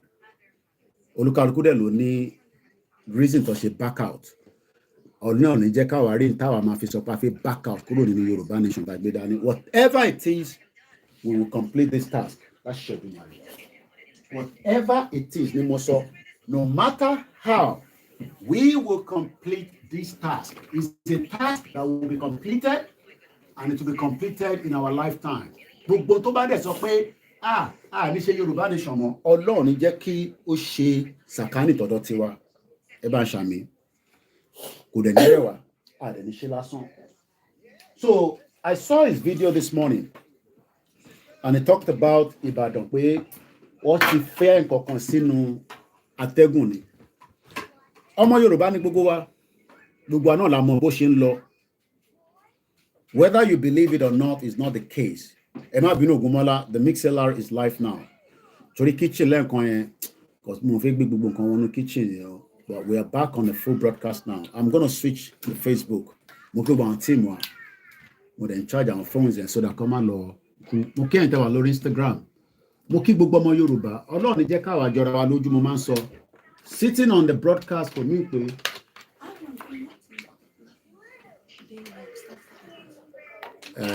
20 minutes. Àbọ̀rọ̀ mọ̀ yé nísìn. Ọlọ́run ní jẹ́ káwa jókòó sí bíbà káwa nítorí pé Koiki torí ó wà lórí program torí ó ń ṣe Yorùbá Nation nítorí ẹ̀ ló ṣe ń disrespect. No. What we are saying is that things are not working. The system failed every one of us, including me and you. Àfi tá bá ń parọ́ fúnra wa. So we are now on a food broadcast. So the MixLR is live. Mo kí Ọmọyẹlé Sowore. We might not agree with him on everything, but he's a fighter and he has been fighting for a very long time. So the number to the studio, +44 74 044 05917. We are still raising money. It means funding we need. But I need the funding. Come out a program. Even though I said I need a program, I won't do that. And I'm sure you know me that.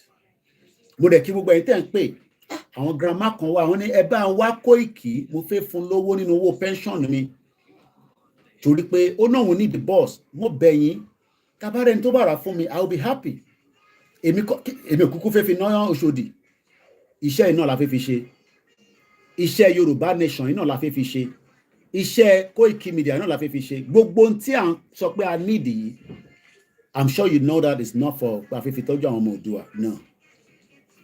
Ọlọ́run máa bá ń tọ́jú wọn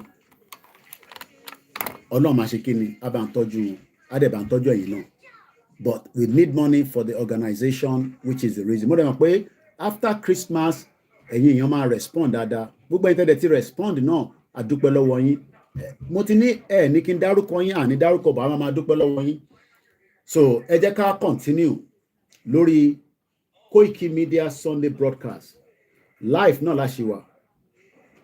Atiwa, like 3 days before the Christmas. It's a very important year around the world, but it has created a lot of pain in Nigeria. We are begging for President Bola Tinubu, ni agbára. So we are still pleading to President Tinubu to present adequate security for our people back home, whether in the north, whether in the southwest, whether in the southeast. But that is not going to stop us from asking for our right to self-determination. He is the president. He has what it takes to put all the measures to stop the hunger that is going on right now. I'm going to be ending this. We're going to Moki Princess Dorcas Olua Fumilola Mufita. So I am already to start. Video has ended. Why? What happened? Let's start it again.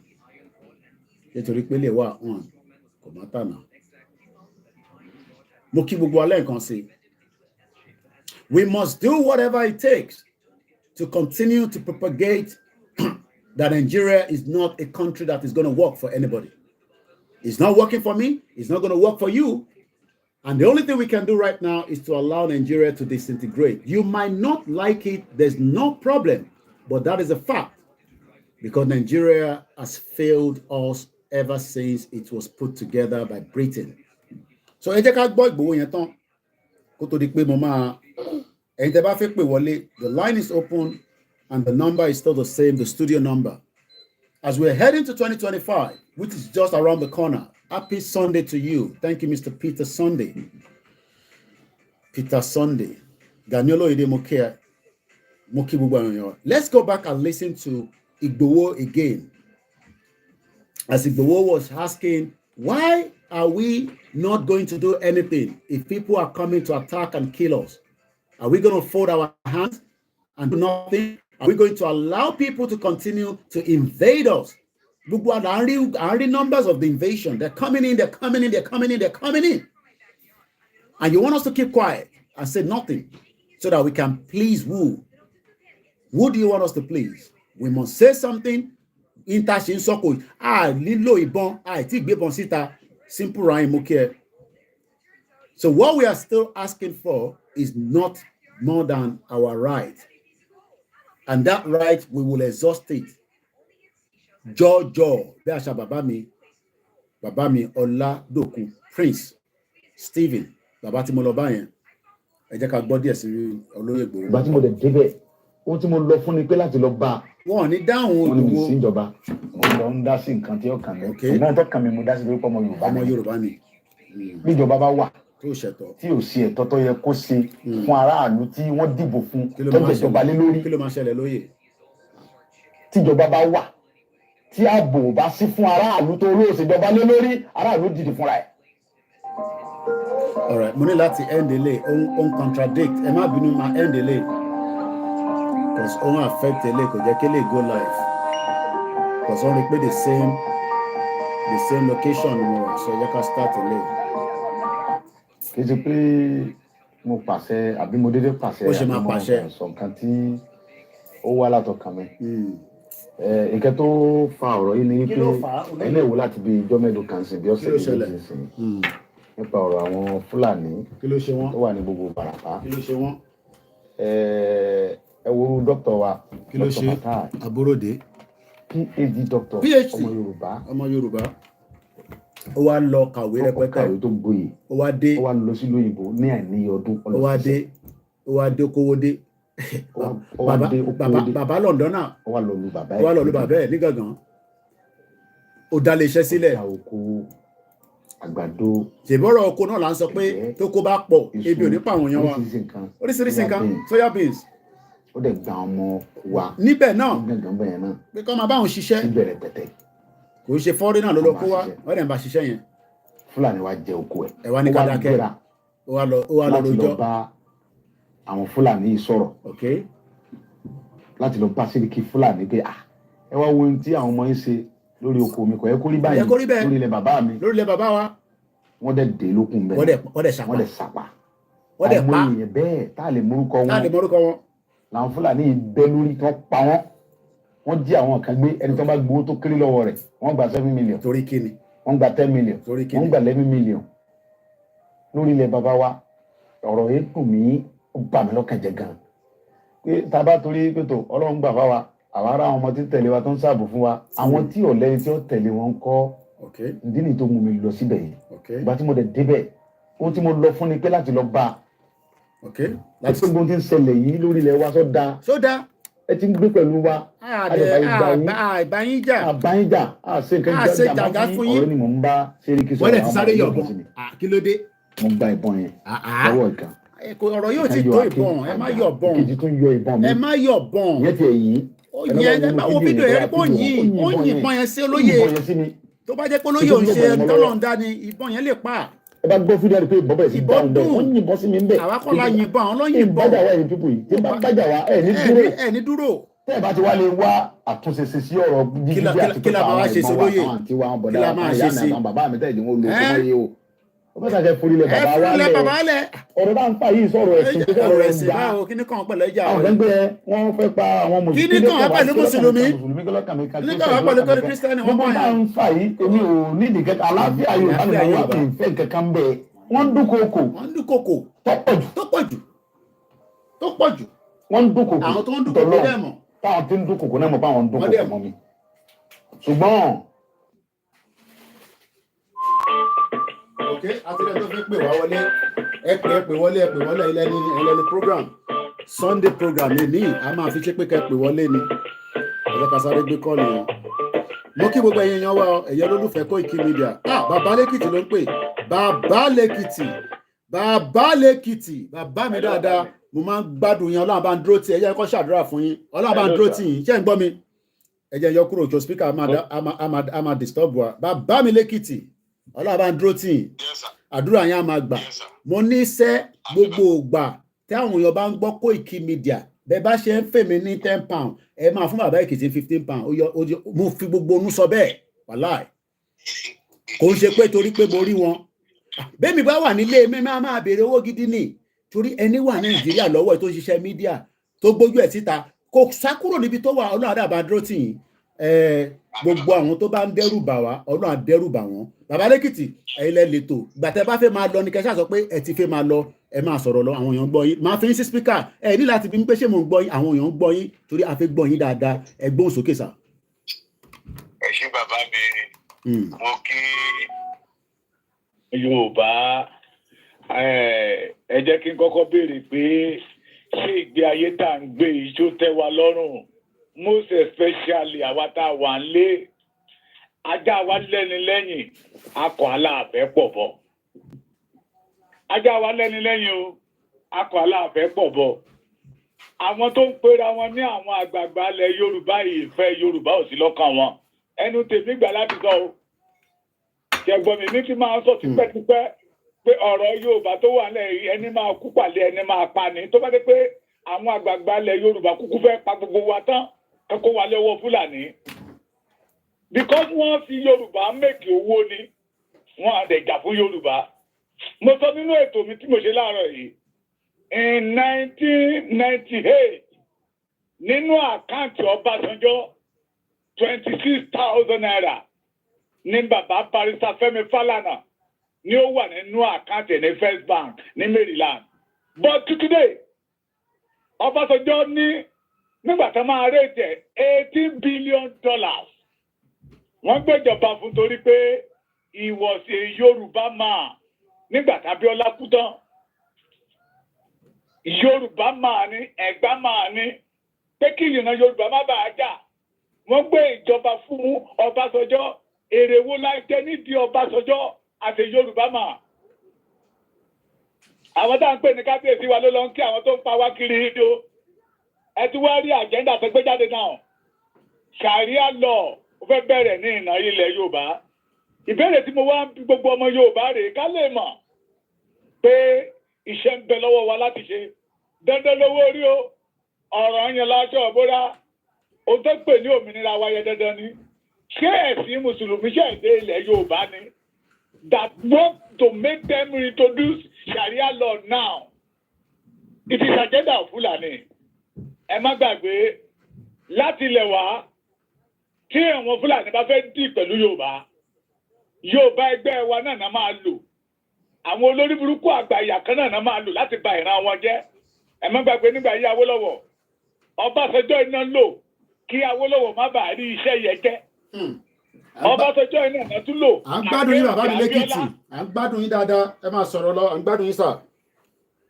Ọbásanjọ́ iná náà lò against Abíọ́lá tí wọ́n ṣe lu Abíọ́lá against Awólọ́wọ̀ náà tẹ́ bá gbọ́ kíní ibi tó ṣe kàtẹ́ síta yẹ gbogbo àwọn tó wà ń bẹ̀ di all Yorùbá it is because they want to divide the Yorùbá wọ́n fẹ́ fún wa sí méjì kí èdè wa má bàa yéra wa mọ́ torí wọ́n mọ̀ pé àwọn bàbá tó ń ṣiṣẹ́ ìrìn àjò bí ìran Yorùbá ṣe máa bọ́kò nínú ìgbèkùn Nàìjíríà wọ́n ti rí ọwọ́ iṣẹ́ táwọn bàbá yẹn ń ṣe wọ́n rí pé àwọn bàbá yẹn ò sùn lọ́sùn wọn ò sùn lóru wọ́n kọ́kọ́ lọ dúpẹ́ onítìrí fail they want to use the religion to scatter the Yorùbá wọ́n wá rí wípé kò sí ìdílé kan ní ilẹ̀ Yorùbá tí ò ní bá mùsùlùmí tí ò ní bá kìrìsìtẹ́nì tí ò ní bá oníṣẹ̀ṣe ń bẹ̀ it is me and you the Yorùbá of nowadays we reject the agenda of Fulani torí wọ́n mọ̀ pé tí ìran Yorùbá bá lọ ayé wọn lọ tí wọ́n tán àwa ní ká jẹ́ ká ṣe bìyà ká dìde mo sọ nínú ọ̀rọ̀ mi kan lánàá nígbà tí tèmi àti àwọn bàbá kẹjọ ní orí ọ̀fẹ́ láti sọ̀rọ̀ pé sà àwọn Fúlàní tó kó àwọn ọmọ wọn wá sí ilẹ̀ wa lójoojúmọ́ tẹ́kàrọ́ kẹ̀tẹ̀kẹ̀tẹ̀ wáyé lẹ́yìn ṣe pé iṣẹ́ wà tó bá jẹ́ pé iṣẹ́ wà bẹ́ẹ̀ ta ní iṣẹ́ yẹ àwa ọmọ Yorùbá lè ṣe tán làwọn wá ń wálé àwọn gómìnà wa tó wà ń bẹ̀ wọn àdálé iṣẹ́ lẹ̀ alájẹtọ́ ni wọ́n sì ṣe alájẹtẹ́tù. kábíyèsí ẹ. kí ló mú wọn wá mo wá sọ fún bàbá yẹn pé àjẹ́ńdà kan fẹ́ lò ní àwọn ọmọ Boko Haram tá à ń sọ yìí éèjì wọn 22 years ọmọ kékeré ni wọn bẹ́ẹ̀ ni they are very young. ta ló ìbọn tó dẹ̀ wà lọ́wọ́ wọn sà ìbọn tó wà lọ́wọ́ wọn ta ló sọ fún ẹ̀ fún wọn. Màláfíà sọ they are sophisticated weapon mo gbádùn bàbá mi lẹ́kìtì sophisticated weapon ló wà lọ́wọ́ wọn. Brother mi kan is a ex-military officer. Ó ní now AK-47 ẹyọ kan ó lé ní 1 million naira. Ẹ parọ́ almost 500 pounds ni tí wọ́n bá fẹ́ rà ní Pakistan lọ́nà àwọn ìtọ́nà tí ń tà 500 pounds which is about $1 million. Ta ló ń supply fáwọn ọmọ yẹn. Ìyẹn ní pé àwọn bàbá wọn ló tù wọ́n sílẹ̀ Yorùbá. Pé ẹ prepare alẹ̀ níjọ́ tẹ́ bá ti gbọ́ fíìsì kẹ́dìdé but àwọn bàbá títí wa tó jẹ́ pé alájẹtẹ olórí burúkú àrùn gún ọmọ àwọn ló ń gún àgẹ́sì wa pé no to the Yorùbá freedom no pé no tábàyà ti fún wọn ní sílẹ̀ méjì ìyá ara wọn tán they do not care about the Yorùbá race wọ́n fẹ́ pa wárun ni mo sọ fún èèyàn kan mo ní a wà ní agbede méjì ọ̀tá tó fẹ́ fún ìran Yorùbá pa tó bẹ̀ jẹ́ wípé àwọn tí a fi jẹ olórí bàbá mi we have problem o the Yorùbá we have problem we have big problem sir ẹ jẹ́ kí n sọ báyìí ṣé nígbà tí àwọn generation Ọbásanjọ́ ìbá lọ Tinubu Olúfàlàyé ta ló tún wà mẹ́ Ọ̀ṣọ́bà bẹ́ẹ̀ ni Bísí Àkàndé tàbí àdọ́bà fún ṣé àwọn Fáyọ̀ṣe yìí ni ṣé àwọn Fáyẹmí yìí ni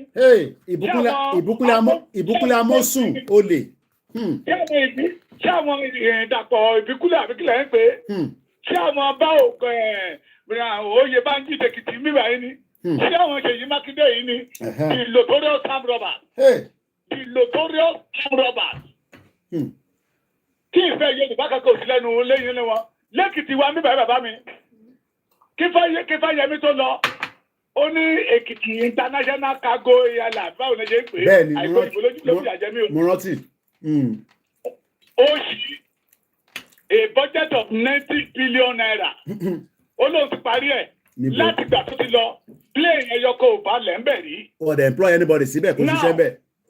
ìgbà tá a wọ́n padà lọ́bẹ̀ èmi lọ́bẹ̀ lánàá sà iṣẹ́ sì ń lọ ń bẹ̀. tọ́lẹ́lẹ́ náà tó sọ gómìnà ilé tó wà ń bẹ̀ náà tó lóun fẹ́ ṣí.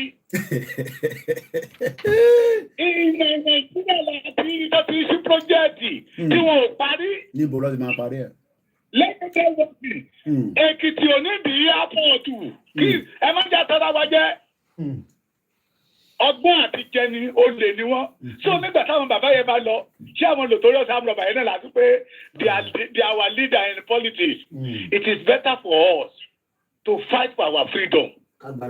Because wọ́n ti ń bá wọn Fúlàní yẹn jẹ wọ́n ti ń bá wọn Fúlàní yẹn mu wọ́n ti ń bá wọn jẹ wọ́n ti ń bá wọn mu ọ̀tá wa ni wọ́n ọ̀tá ìran wọn ni wọ́n ọ̀tá orísun Yorùbá ni wọ́n.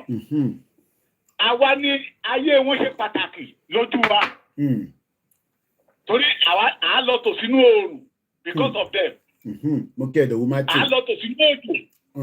Tó bá possible gan tán bá dá iná lẹ̀ lọ́jọ́ election àá tò síbẹ̀. Ṣùgbọ́n nígbà tán bá ti wọlé tán ayé wa ò jẹ́ nǹkan kan lójú wọn mọ́. Bàbá pè wọ́n ní dáhùn. Ayé wa ò jẹ́ nǹkan kan lójú wọn mọ́. So this is time for us to reject them.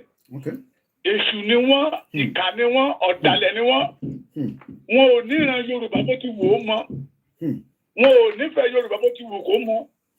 Wọ́n fẹ́ sọ wá di àlùmọ́ńjèrì ni sà. Tẹ́ndẹ̀ tí ń succeed. Bàbá mi mò ń sọ kankan. Ọlọ́run fún mi lórí ọ̀fẹ́ àti máa rìn káàkiri. Lórí ọ̀rọ̀ Yorùbá yìí. Yesterday I was in Kwara State. Mo dé bí ìlú méjì ní Kogi State. Gbogbo ilẹ̀ Yorùbá ló ti di àlùmọ́ńjèrì tán. Ẹ̀ẹ́dẹ́ bus stop mi àwọn international imported àdúrà tẹ máa gbọ́ tẹ nílé gbójú kúrò bẹ́ẹ̀ ìyá mi ọmọ mi ò ní sìnrìn àánú rẹ̀ ó sí Ọlọ́run ò ní kàgbákò torí owó ní bus stop sà tẹ bá lọ sí pati náà ẹ̀ẹ́dẹ́ níbi ibi tẹ jókòó sílẹ̀ eré àwọn kan tá a máa fàtẹ́gùn sí yín lára. Owó náà fẹ́ gbà. Àwọn míì tẹ́ bá gbọ́ pé wọ́n fẹ́ ṣe kankan bíbẹ̀ wọ́n á lọ ra àǹkárá. Torí pé wọ́n lè gbowó ni. They turn Yorùbá to the àmọ́ǹjèrì by style. Ìran Yorùbá ló ní ìtìjú jù. Nílé ní kò sí ìtìjú mọ́. Torí pé wọ́n fẹ́ introduce the agenda of àlùmọ́ǹjèrì yẹn. The agenda àlùmọ́ǹjèrì yẹn làwọn Fúlàní yẹn dẹ̀ ń lò. Kí ènìyàn kan nínú àwọn sẹ́nitọ̀ tó ìwà ń bẹ̀ lénìí mo rí ẹni tó ti wà ní sẹ́nitọ̀ for 1999 tó ìwà ń bẹ̀ lénìí. System yẹn náà fẹ́ introduce sọ́dọ̀ wa náà pé nígbà tá a bá da gàrí síta tán da ẹ̀wà síta à lè rọ́ọ̀ṣì ẹ̀ nígbà tó bá nídìí wa. We need our independence. Mo ka ìwé kan sàmì ò tí kàwé yẹn tán. Wọ́n sọ̀rọ̀ nípa Yorùbá ní 15th century. There is nothing like in Nigeria that time. Baba William Chapara was born in 1885. There is nothing like in Nigeria. Kí ló dé ta kúra wá sínú ìgbèkúta àfẹ́ bọ́? Because we have a bad leader. So yẹ ká máa wo wọ́n ní. Evil politicians. Wọ́n àrí títí wá. Criminals. Bàbá mi nínú bọ́jẹ̀. Tí ìran Yorùbá ò bá dìde, we are in trouble. Nínú bọ́jẹ̀tì tí Tinubu tó fẹ́ títà tó lóun fẹ́ ṣe ní 2025. Bọ́jẹ̀tì àwọn House of Senators and the Rep. Bọ́jẹ̀tì wọn ju ti 2 million ọmọ Yorùbá lọ. Bẹ́ẹ̀ni, ẹ parọ́. Bọ́jẹ̀tì tí àwọn bíi 426 ni wọ́n. Bọ́jẹ̀tì tàwọn yẹn ju ti 2 million. Nigeria is a scam. Terrorists ni wọ́n bí wá papọ̀. À ń ṣe kan. Ẹ jẹ́ kí àwa ọ̀dọ́ ká dìde. Ẹ jẹ́ kí gbogbo ẹ̀yin abiyamọ kẹ́ ẹ dìde. Nàìjíríà ti tán inú ìgbèkùn ní ìran Yorùbá wà. Kí ni 2024 èrè wo ni Yorùbá jẹ́? Èrè wo ni Yorùbá jẹ́ tó lówó kan máa lọ? Ta nítorí pé òun wa mọ́tò lọ níwájú. Ẹnìkan lè ò gbẹ́dọ̀ súnmọ́ wọn ní bá súnmọ́. Adé nìkan ọlọ́pàá rẹ̀ ṣe bí Adé gbé lọ fẹ́wọ̀n. Adé lo oṣù mẹ́ta. Ẹ̀mẹ́ni tí mo sọ mi ò fẹ́ dárúkọ. Ó yé mi náà, ẹ má dárúkọ. Ó yé mi, ẹ má dárúkọ. Àdárúkọ. Adé gbé oṣù mẹ́ta. Àná ni mo gbọ́ kan pé ní ẹ̀gbẹ́ ibi tó kọ́kọ́ pìlè orí burúkú tí ò ní gèrè ẹ̀. Sí tọkọtìyàwó ra ilẹ̀ ń bẹ̀ ó dẹ̀ lé onílò ilẹ̀ ya onílà. Dádì ilẹ̀ ẹyọ kọ́tàkẹ́ máa rà lélẹ̀ tọkọtìyàwó. Wọ́n fẹ́ ṣe ìyàwó ní a week. Ó dẹ̀ kó tọkọtìyàwó ó dẹ̀ kó wọn lọ sẹ́wọ̀n. Orí ilẹ̀ yẹn láti wá ààrẹ sí tọkọtìyàwó náà wá bẹ̀rẹ̀ sí wáwọ́ káàkiri. Nání àbúrò sọ pé wọ́n ń lọ sórí ilẹ̀ wọn. Ibi tó lálẹ̀ sí gbàdọ́ máa débẹ̀ náà ní ká ẹ lọ bẹ bàbá yìí. Wọ́n lo oṣù mẹ́ta o. Inú sẹ́ẹ̀lì náà ti ṣe márèjì yẹn o. That is the type of leader we have in Yorùbá land. Ẹja bí wọ́n léèrè nígbà táwọ́lọ́wọ́ ń ṣiṣẹ́. Ṣé bí Awólọ́wọ̀ ṣe ṣe ayé títí wọn nìyẹn? Kí ọmọ máa graduate lénìí, tá lọ kọ́ tailor, tá lọ kọ́ hairdresser, tá lọ máa wá ibi tó ti ń kó blọọkù ní sáìtì kiri. They want to turn us to Almanjeri, either we like it or not. This is time for us. Irọ́ ni Koiki ń pa. Ẹ má dá Ìgbòho lóhùn gbogbo tó sọ láti bí ọdún méjì mẹ́ta sẹ́yìn. Ṣé kò tí ń ṣe mọ́ wa lára náà? Ṣé kò tí ń ṣe mọ́ wa lára? Ẹnu gbogbo àjẹwà yìí. Ó ti jẹ. Bàbá mi, every blessed day làwọn pípì yìí kó àwọn ọmọ wọn wọlé. Tó ń ṣe kékeré, in large number. Àwọn olóyìnbó. Náà ń kó wọn wọlé. Náà ń kó wọn wọlé. Ojoojúmọ́ ni. Àbí security yẹn ni pé àwọn ò lè dá wọn dúró. Torí pé ọmọ Nàìjíríà náà ni wọ́n. Àwọn ọmọ onílù ló máa ń pè é ẹ̀ka wa ìbò àmọ́. But the Fulani leader wọ́n ti rí wípé àwọn olórí wa, àwọn ọba wa, àwọn àgbààgbà wa, wọ́n ti kéèjì wọn, wọ́n ti fowó bayé wọn jẹ́.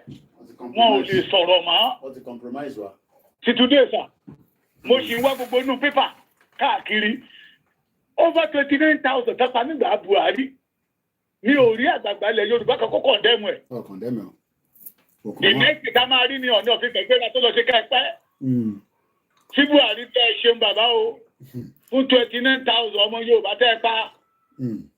Bí ilé tó kù tó fẹ́ pa, number 1 pa nígbàdàn. Kábíyèsí. Àṣìlógo. Bí Buhari sọ fún pé òun ti fẹ́ pa kọjá 29,000 yẹ. Ti wà ní problem. Ló wá ní ìsókè máa gbéṣẹ́ yẹ fún ẹ̀sìn mi. Problem. Bí iṣẹ́ ìpínlẹ̀ fún Ìbàdàn. Problem. Yorùbá we must make it. Láyé àtijọ́ agbára la wọ́n máa ń kọ́ wa ni pé àwọn ìyá wa máa ń fojú sọ̀rọ̀ sí wa ni. Tẹ́ bá jáde lọ tẹ́ bá ti ṣojú ẹ̀ wọ́n ní. Tẹ́ bá gbóúnjẹ kalẹ̀ tó jẹ́ pé oúnjẹ tó jẹ nínú ògbẹ́dọ̀ gbà. Ọ̀tẹ̀ ìbí ẹ̀dá ò ní fọwọ́ kan. Tẹ́ bá ti lè kí ojú ògbẹ́dọ̀ gbà. But lẹ́nìí ìyá gan ló máa ti ọmọ síta pé wọ́n ti ń gúnyán bẹ̀ yẹn, wọ́n ti ń ṣe láìsí bẹ̀ yẹn. Kí á lọ máa jẹ. Ó yá lọ jókòó tí wọ́n. Bẹ́ẹ̀ni. lọ́dún kó tí wọ́n ìgbé ayé tó sọ lórí bàbá mi. Bàbá mi mo dẹ̀ ń sọ̀rọ̀ kan ẹjọ́ ẹ máa bá wa sọ lórí prógámù títí yín ẹ̀yin tẹ́ já síwájú nǹkan kan wà lórí ilẹ̀ wa táwa ò rí tí àwọn àjòjì ti rí. Ṣẹ́gbọ́n mi sà. Mo ń gbọ́ yín. Láti ìkíni mo jókòó ní mo kù yẹ nǹkan kan ti wà lórí ilẹ̀ wa tọ́lọ́run fi pamọ́ sórí ilẹ̀ wa tí àwa tí Ọlọ́run jogún ilẹ̀ yẹn fún tá a ò rí ṣùgbọ́n tí àwọn àjòjì ti rí òun ló ń fa ogun sínú ayé wa sà. Ní ìmọ̀ bóyá ẹ ti gbọ́ mo lè sẹ́ndì fídíò yẹn sí yín níbi tí Ìgbò ti sọ pé àwọn làwọn ní Ilé Ifẹ̀. Wàhálà ti dé. Ìgbò ti sọ pé Ilé Ifẹ̀ belong to them. Mo kí ẹ Ṣákírù wàhálà ti dé ní. Fúlàní ń fa ẹsẹ̀ ọ̀tún. Ìgbò náà tó ń fa ẹsẹ̀ òsì. Wàhálà. Bàbá mi ẹ ti já wò báyìí bí àwọn Fúlàní ṣe ń tábù wá sọ́dọ̀ wa tí Ìgbò tábù wá sí ilẹ̀ Yorùbá ṣé bẹ́ẹ̀ làwa ṣe ń tábù lọ sọ́dọ̀ wọn? The answer is no. Definitely. Kò sí ìlú kan tẹ́ máa dé ní ilẹ̀ Yorùbá sà tẹ́ ẹ̀ ní bá wọn Fúlàní ibẹ̀. Mo dé ìlú kan lẹ́kìtì wa mí báyìí. Ìlú yẹn ó wà ní ẹgbẹ́ Kwara State wọ́n pè ní Ìkòsó Èkìtì sà ní Mọ̀bà local government. Àwọn Fúlàní tó wà ń bẹ̀ pẹ̀lú màálù wọn population wọn ju àwọn taráàlú lọ. Ìlú tí mo lọ lánàá mo bá ẹnìkan sọ̀rọ̀ bẹ́ẹ̀ pé ẹ lò ó ṣé kò sí Fúlàní nílùú ó ní bàbá mi ó ní wọ́n yapa ó ní kí ni mo fẹ́ fi wọ́n ṣe ó ní ṣé mo fẹ́ ra màálù ni mo ní ẹ́ ó ní wọ́n yapa sà ó ní wọ́n yapa and they are working with AK-47 under the government of Bola Ahmed Tinubu. Ẹ̀yin tẹ́ sọ pé Yorùbá ló kàn èmi ló kàn lójú ayé ẹlẹ́ṣẹ̀ ń jìyà olódodo wa ti pé nínú ẹ̀. It is better for us to divide this country. Nigeria self is not a country. It's a country. Avenue of looters ní kò mú tó fẹ́ mú bẹ̀ kí wọ́n get out. Mo dẹ̀ máa ń sọ dáadáa we the youth of today tẹ́ máa sọ pé the youth of today they are the leader of tomorrow. Tí ẹ bá fi àwọn bàbá ìgbà free kick jáde they will not allow you to rule your war. Bàbá 95 years ṣì ń gbé ó sì ń gbé èèyàn lọ sí kóòtù. Bàbá 84 years ó ti lé ipò agbára. Ìjọ wo lẹ́yìn fẹ́ nígbà àti fi gbò? Nínú ìwé tí a kà at age of 27 years l'Ọbásanjọ́ ti ń gbádùn ìwọ ti pé 45 years ó tí lè dá fún ìyàn ní 1,000. Tẹ́bàdẹ̀ sọ pé wà ní ọmọlúwàbí ni it is better for us now to ká gbé ọmọlúwàbí yẹn sẹ́gbẹ́ kan ká gba tá a fẹ́ gbà tá a bá gbà tá ká gbé ọmọlúwàbí wa wọ̀. Ó wà nínú kan tí bàbá Akíntóyè sọ gbogbo ọmọlúwàbí yẹn a máa lọ yanjú ẹ̀ tá a bá délẹ̀ lérí. Àbáwọn ọmọlúwàbí ní sìn ìyá máa jẹ wá ni. Ìyá máa jẹ wá ni. Mo ń gbọ́ ní bàbá mi. Bí ọ̀rọ̀ Yorùbá ni nínú dictionary àwọn baba ńlá baba wa tí àwọn agbójú bá ta túbọ̀ lẹ́nu wọn torí pé wọ́n ní tọ́mọdé ò bàbá tàbá àrọ́bá wọ́n ní kì í ṣe gbogbo ní sùúrù máa ń ṣètù ní sùúrù máa yanjú kì í bẹ́ẹ̀ ṣe gbogbo ní ìbínú ìjà ló máa yanjú oníkálukú ló ní kàtígórì jíjẹ ìkórìtà tí Yorùbá wà yìí tí a bá gbéná wojú àwọn ọ̀tá wa we are deceiving ourselves. Ọ̀tá kò máa gbóná wojú ẹ̀ ó ní àwọn ọ̀tá lé tí ń sílẹ̀kùn fún ọ̀tá àtá. All the leaders in Yoruba land àwọn ọba tó jẹ́ pé àwọn ọ̀tá wa náà bá dá ní ìtàn ń bá ní papọ̀ jẹun papọ̀ tó jẹ́ pé ìyàwó ọmọ inú wọn ẹgbẹ́dọ̀ lé wálé ọdún lọ mú ìyàwó kí kábíyèsí ní pálásì àgbẹ̀sẹ̀ lé ní.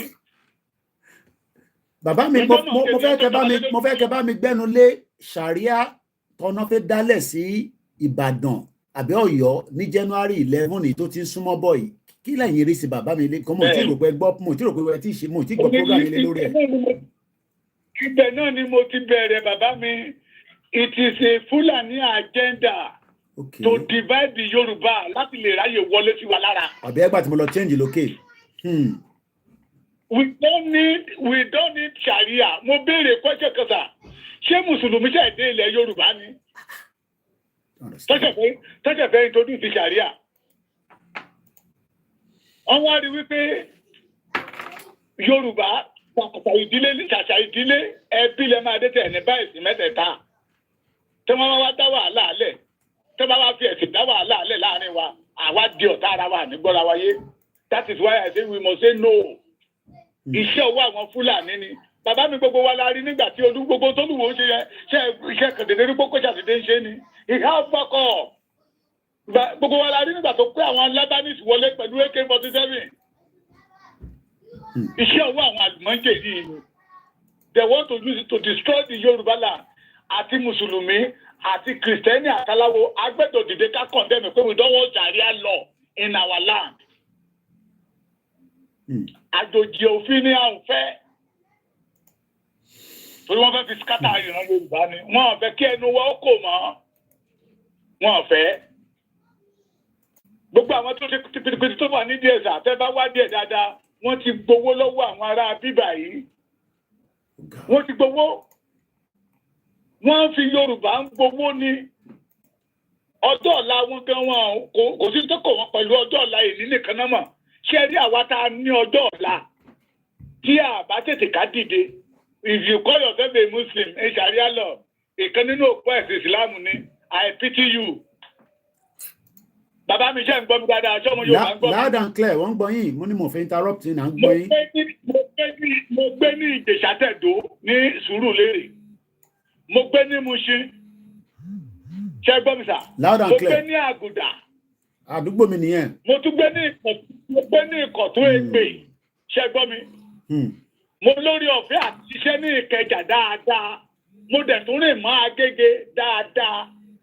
Kò sí mọ́ṣáláṣí tó dálẹ̀ ní gbogbo ibi tí mo dárúkọ yẹn sà. Tó bá jẹ́ mọ́ṣáláṣí Yorùbá ni, the Fúlàní wọn ní lọ kírun bẹ̀. Bẹ́ẹ̀ Bàbá Alágége sọ bẹ́ẹ̀. Kọ́lọ̀ foríjì Kọ́lọ̀ dára kọ́kọ́. Bàbá yẹn sọ mo gbọ́. Wọ́n kírun lẹ́yìn bàbá yẹn bẹ́ẹ̀ ni. Bẹ́ẹ̀ ni. Ṣẹ́rí bí kí bàbá Adam ní Mọ́ríkà kò yí wà láyé. Bẹ́ẹ̀ ni wọ́n kírun lẹ́yìn. Kí bàbá Adam ní Mọ́ríkà kò yí wà láyé. Tó bá wà níwájú tó ń pè ìrun lọ́wọ́ tó ń lead ìrun, Fúlàní ò ní tó sẹ́yìn ẹ̀. Bẹ́ẹ̀ ni àwọn náà máa ń ṣe tí wọ́n ní. They did not believe that Yoruba Muslim pé original ni wọ́n torí pé wọn ò mọ̀ bó ṣe ń pààyàn. Bẹ́ẹ̀ ni. Tó bá wá gbé sàrí àdéhùn tẹ́ bá wá ń jubiléètì nígbà tó bá pa mẹ́ta ní Kìrìsìtẹ́nì wọn á pa méjì ní Mùsùlùmí. Ohun tó dẹ̀ wá burú jù mẹ́ta tí òfin sàrí àyẹ́ bá bẹ̀rẹ̀ ní Ọ̀yọ́ ẹ rí wípé àwọn mẹ̀kúnnù tí ò rí jẹ tọwọ́ wọn ò tètè nínú Mùsùlùmí náà máa gé ọwọ́ wọn náà máa gé ẹsẹ̀ wọn. Àwọn olówó yẹn tó ń fi pẹ́ẹ́nì yí bílíọ̀nù sàríà ò ní rí wọn mú. It is mẹ̀kúnnù ní sàríà yìí á máa gé apá ẹ̀ náà máa gé ẹsẹ̀. So get it. The Sharia is not our culture. It's not part of the Yoruba race. That is why we need our independent cause. At all costs. Àwọn tí wọ́n fi tí ó jẹ́ pé oúnjẹ Yorùbá náà fi tọ́wọ́n dàgbà tán ní Yorùbá lára yìí. We must reject them. Mo tútù sọ lẹ́ẹ̀kan sísà. If you call yourself a youth of today, tí wọ́n sọ pé you are the leader of tomorrow. Tó ń tẹ̀lé wọlé yìí tó ń juwọ́, I pity you. Tinubu ti ń lọ wá, ó ti rí pàṣẹ ti ń dé. Ó ti ń gbogbo bó ṣe ń mú ṣe yí ọmọ rẹ̀ káàkiri yẹn sà. Ó ń kọ ní politics ni o. How to loot. Bó ṣe ń mú kiri, abẹ́ nígbà tó bá ṣẹjọ́ mú tiẹ̀ tó mú Ìyábọ̀ kiri. Sọ́dínlé ládélé gbọ́ sọ́wọ́n àná ti Ìyábọ̀ àti sẹ́nitọ̀. Ìgbà tó ní bá láyé rí pé òun rí tàyà ó mọ́ ọmọ títí ẹ̀ ń bẹ̀. Owó tó pera ní yúùtù tó ń tẹ̀lé wọn lẹ́yìn wà á kàn rìn kú ni ò ní rí kankan mú láyé because wọ́n fẹ́ sọ wá sí àpẹẹrẹ àjìṣẹ́. Any leader in Yorùbá land tó bá ti wà ní kákọ́sì àwọn Fúlàní àwọn ló ń rí ọwọ́ yọ. It is better for me and you ká tètè gbá kúrúkú sápàkúrú mọ́ lọ́dọ̀ bàbá Professor Banji Akíntóyè àtolóyè ṣe Sunday Igboho torí gbogbo tó ń sọ fún wa láti 2019.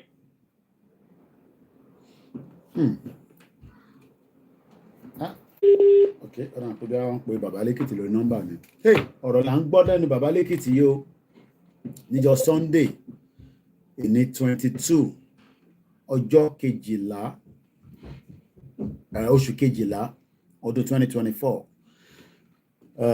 It could be network or it could be that bí a bàbá lẹ́kìtì move ní ibi tó wà yẹn mo ṣe ń kí gbogbo èèyàn wa pé àkókò wa decide pé ká fi ṣe okay Baba Lekiti ti drop we've learned a lot from him and as usual we are grateful to have him calling into the program ẹ̀yin náà ṣì lè pè wọlé if you want to have your discussion. Bamidele Aliu, good afternoon. Triple DRS sọ pé if Igbo are making claims to Ile-Ife, should we blame them? After all, Oni himself says that Igbo own Osha Aje. Ọ̀gá. Atẹ́gùn tó ń fẹ́ lẹ́yìn mi níta ó kọjá bẹ́ẹ̀. Very windy. Ọlọ́run jẹ́ ká ṣọ̀pọ̀lọpọ̀ ọdún. 3 days to Christmas for those of us that celebrate it. In Yoruba land, I can criticize ẹ̀sìn. Okay, Baba. Okay, we're getting ẹ jẹ́ ká lọ sí US. Hello, caller. Ẹ bá gbóhùn sókè à ń gbọ́ yín. Hello, Koiki, ẹ káàárọ̀. Ẹ káàárọ̀ sir. Yes, sir, ẹ kú ètò. Ètò náà nìyẹn sir. Ẹ ṣe gan-an lọ́wọ́ nífẹ̀ẹ́ iná lẹ́rọ. Kò ní fi gbogbo alẹ́ lágbára Elédùmarè. Inshallah. Àti gbogbo àwọn méjì àtòkù pàrátà. Ẹ ṣe gan-an sir. Kò sí tó ń jẹ́ ṣẹ̀ríà lọ nílẹ̀ Yorùbá. Okay. Lẹ́yìn káwọn èèyàn wá dìde. Káwọn àgbààgbà wa náà dẹ̀ dìde. Okay. Gbogbo àwọn àgbààgbà ta ní gbogbo iṣu tẹ́ kan jáde sínú tẹ́ kan sọ̀rọ̀ lé lórí. Ṣùgbọ́n ọlá pé gbogbo ń jẹ́ ń di ìbàjẹ́ kò lè jẹ́ kán sọ kankan. Ó ní ò fún wọn ní àṣẹ àtàyè àti lè sọ̀rọ̀. Àwọn àsìkò tá a dẹ̀ nídìí wọn ni. Ẹ bá rí àsìkò tí Ọọ̀ni of Ifẹ̀ tán lọ sí ọ̀dọ̀ Buhari. Wọ́n ní Buhari did his best. Pé Buhari ṣe dáadáa.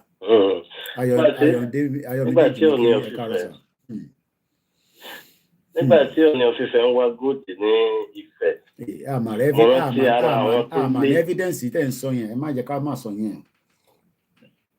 Ẹ̀rọ àwọn èèyàn wá wà ń bẹ̀ a kò ń gbọ́ ní ẹ máa sọ̀rọ̀ lọ́ṣà a kò ń gbọ́ ní àrí evidence yẹn.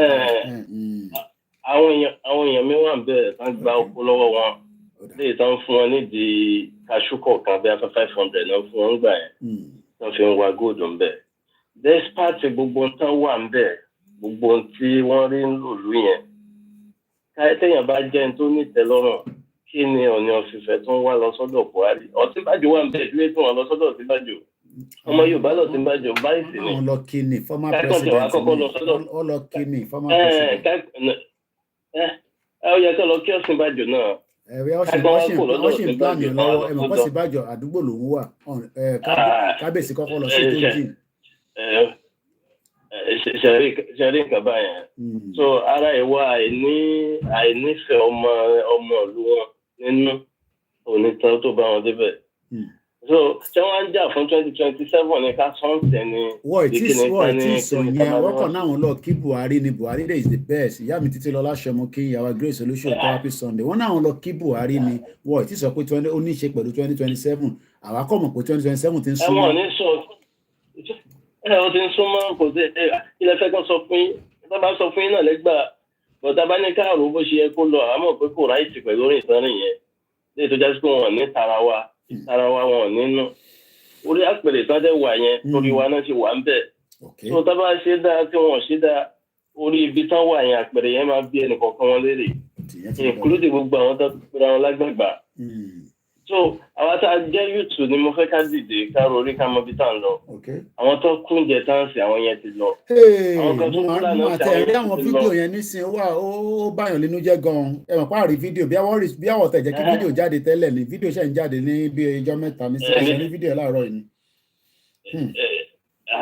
mo tẹ́lẹ̀ fídíò látàná àwọn kan tún kú lánàá ń sìn so àwọn èèyàn wá tí wọ́n dẹ̀ ń sápá àwọn fẹ́ kú wọ́n sápá àwọn fẹ́ kú bọ́yẹ̀ fẹ́ kú látara pé kẹ́ wá gba sàárà ń sìn ẹ̀mí ti ń lọ láti bẹ̀. wọ́n ní ká má jẹ́ kó ogun ṣẹlẹ̀ pé ogun máa ń mú nǹkan oríṣiríṣi wá bọ̀ ilé tó ń lọ náà kò ń ṣogun bọ̀ tó kàn mẹ́mí lọ ni. so kájíde kájí kó kálukú jà fọ́ra ẹ̀tẹ̀ àwọn àgbààgbà yẹn wọ́n ní location ẹja lọ kí wọ́n ká bá wọn sọ̀rọ̀ ẹ̀yin tẹ́ súnmọ́ wọn tẹ́ location wọn ẹja lọ bá wọn ká bá wọn sọ̀rọ̀ ká bá wọn sọ ìtọ́jú òtọ́rọ̀ lọ́rọ̀ bó ṣe yẹ kó lọ. mo kí bàbá yìí kìí ṣe àlè máa wọ́n náà báyẹn o a lè máa wọ àwọn pípì yẹn náà báyẹn ìlú bàjẹ́ kò kàn wọ́n o ẹ̀wà pọ̀ ara wọn náà jà fún ọ ẹ ṣe gan ni Koiki ẹ ṣe gan ni bàbá mi thank you so much.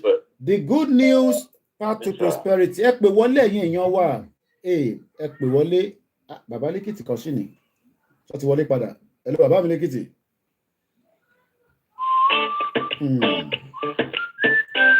ọ̀rọ̀ tó wà ńlẹ̀ yìí ó kàn ìní ó kàn ìwọ ẹja padà sọ́dọ̀ bàbá wa lẹ́kìtì rà pé díà nẹ́tíwọ́ọ̀kì ni àbí bóyá dẹ́tà dẹ̀ tán ni ẹ lọ bàbá lẹ́kìtì. à ń gbọ́ yín padà nísìnyí mo rí pódà ń pọ́ mẹ́hẹ́ lẹ́ẹ̀kan yẹn. ẹ má bínú kí ni ẹ̀kọ́ tì ní. à ń gbádùn yín. mo prefer the word of advice to the Yorùbá race. ṣe gbọ́ mi sà. àgbọ́yé. torí ẹni tí ò bá ti wúlò fún yàn ènìyàn yìí wúlò fún. ṣe rí ẹni tí ò bá wúlò fọ́lọ́run Ọlọ́run yìí wúlò fún o.